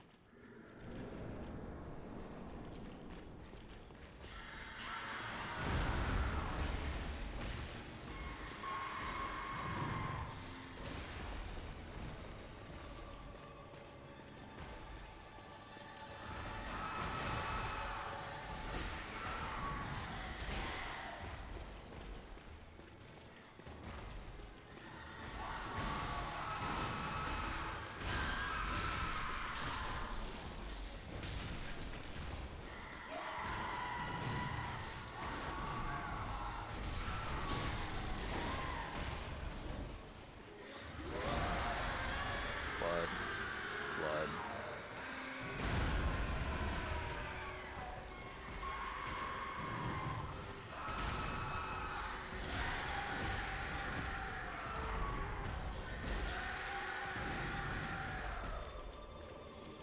Yeah, charge, breath weapon. Oh, bites. Haven't seen that in forever.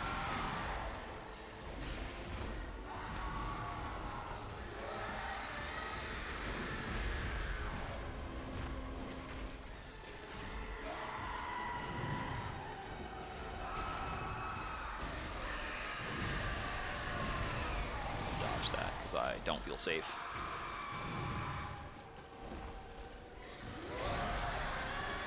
Blood, blood, dodge.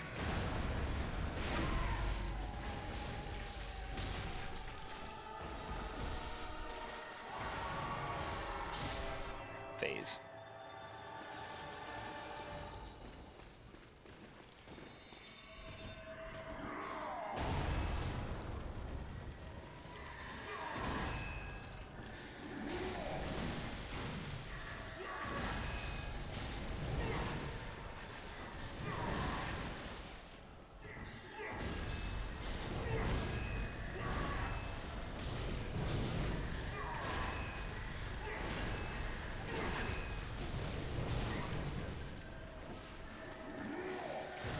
Aww. Okay, locking on was working better. I just got a little disoriented when I stunned him, I think. No, it's really that I didn't get back into the routine. There's a bit of a routine in terms of like dodging him, and it seems like he does get into a bit of a rut. His AI in Phase 2 seems more limited. He can't do as much stuff. He's just very dangerous anyway. And there's not a good healing opportunity for Phase 2. So, blah. If it's possible to get a break on him, that will be really helpful, because it seems like he's not taking damage that quickly. Which might just be a matter of my openings or things like that. He's just a healthy boy.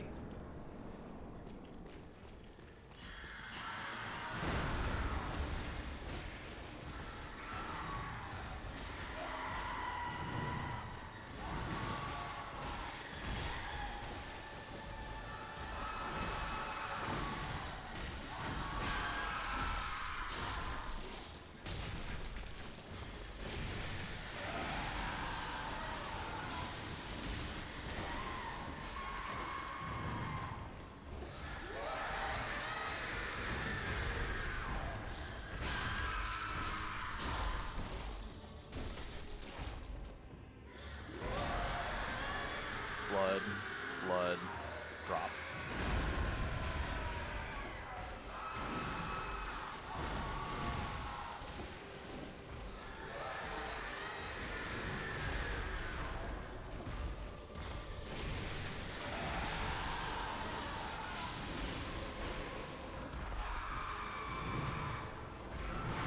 2 swipes.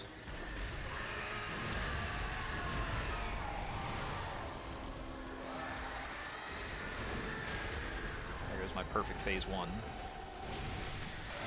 Hide behind here.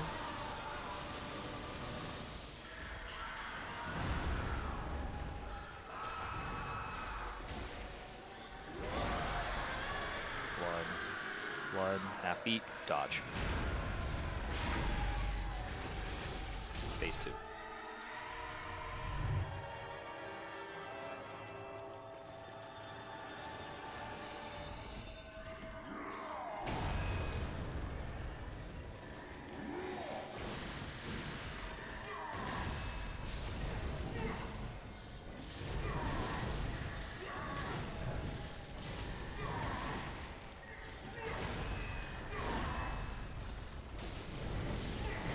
Don't die, don't die! Damn it. These are some really tricky dodges.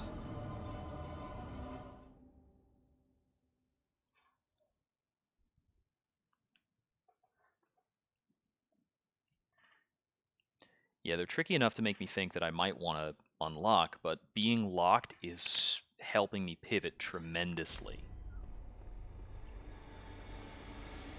Like, locking on helps discount his weird body, because when I'm in, like, 8-way run, I'm running into his limbs a lot, and it just stops me, and I can't, like, cope with that. But the quick steps, and the camera pivots all happening at the same time are really helping me out with the, like, snappy movement around his body.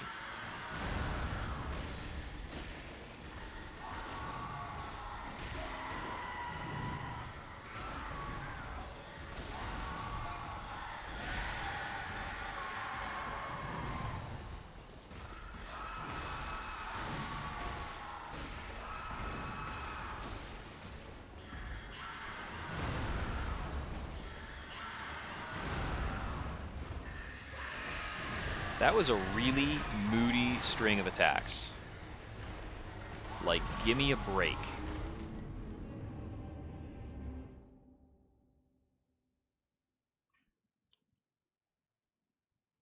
Sometimes he just makes picks as though... sometimes he just picks behaviors as though he's being controlled by, like, a human who's, like, playing a fighting game against me. It's like, yeah, this is the optimal punish. I'm just gonna come at you.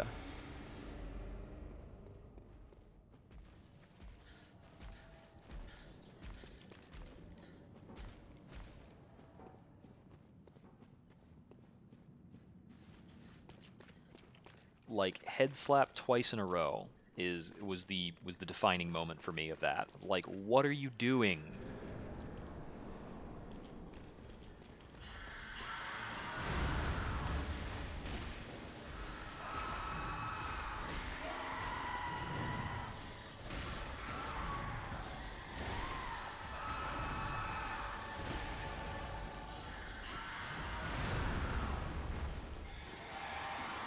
What the? He never does that attack. Friggin' god damn it.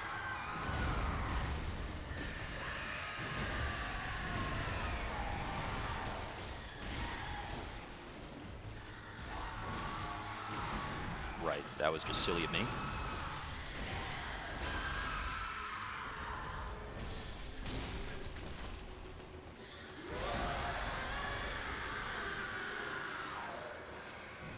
Yeah, I didn't see the first blood. I had the timing a little off.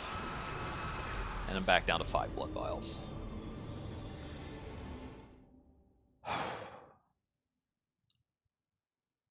Okay, so switching back to hitting him in the face when he does the claw swipe is just causing me to eat more head slaps.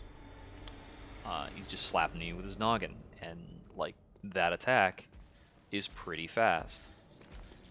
It's basically, if I'm in the middle of a swing, it's gonna kill me. It's gonna knock me. It's not like lethal. It's just really bad to take him.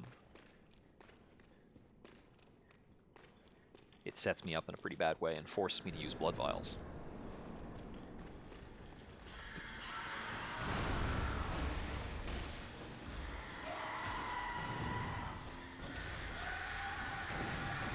and then if I predict he's going to do a head slap, I just eat it instead.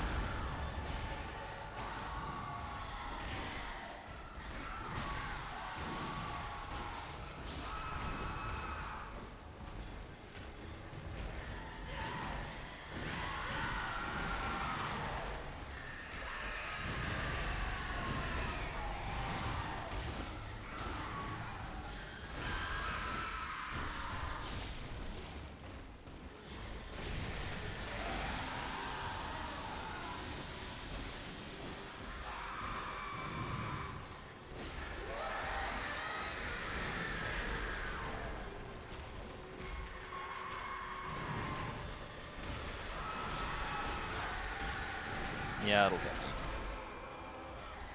Yeah, I'm like out of the wherewithal and out of the blood vials to deal with this right now. Like, having to worry about my healing and his patterns at the same time to like do subsequent fights, that has drained me for now. I'm gonna have to come back to this later. Oh boy. Alright. I'm going to try and study some more strats for the second phase. I've seen a little bit of how to cope with it, and I'm kind of trying to mimic that, but it's really hard to get consistent because the fight that I saw, they were just like successfully quick-stepping a lot of attacks. Uh, and you can't learn how to quick-step an attack timing from a video unless the telegraph is really clear, and it's not. Like, this timing is super ambiguous. And practicing ambiguous timing whenever I can manage to beat this random feeling first phase. It's just So I'm gonna come at this later. Thank you guys for joining. This has been Jupiter Exile. Until next we wander. Good night.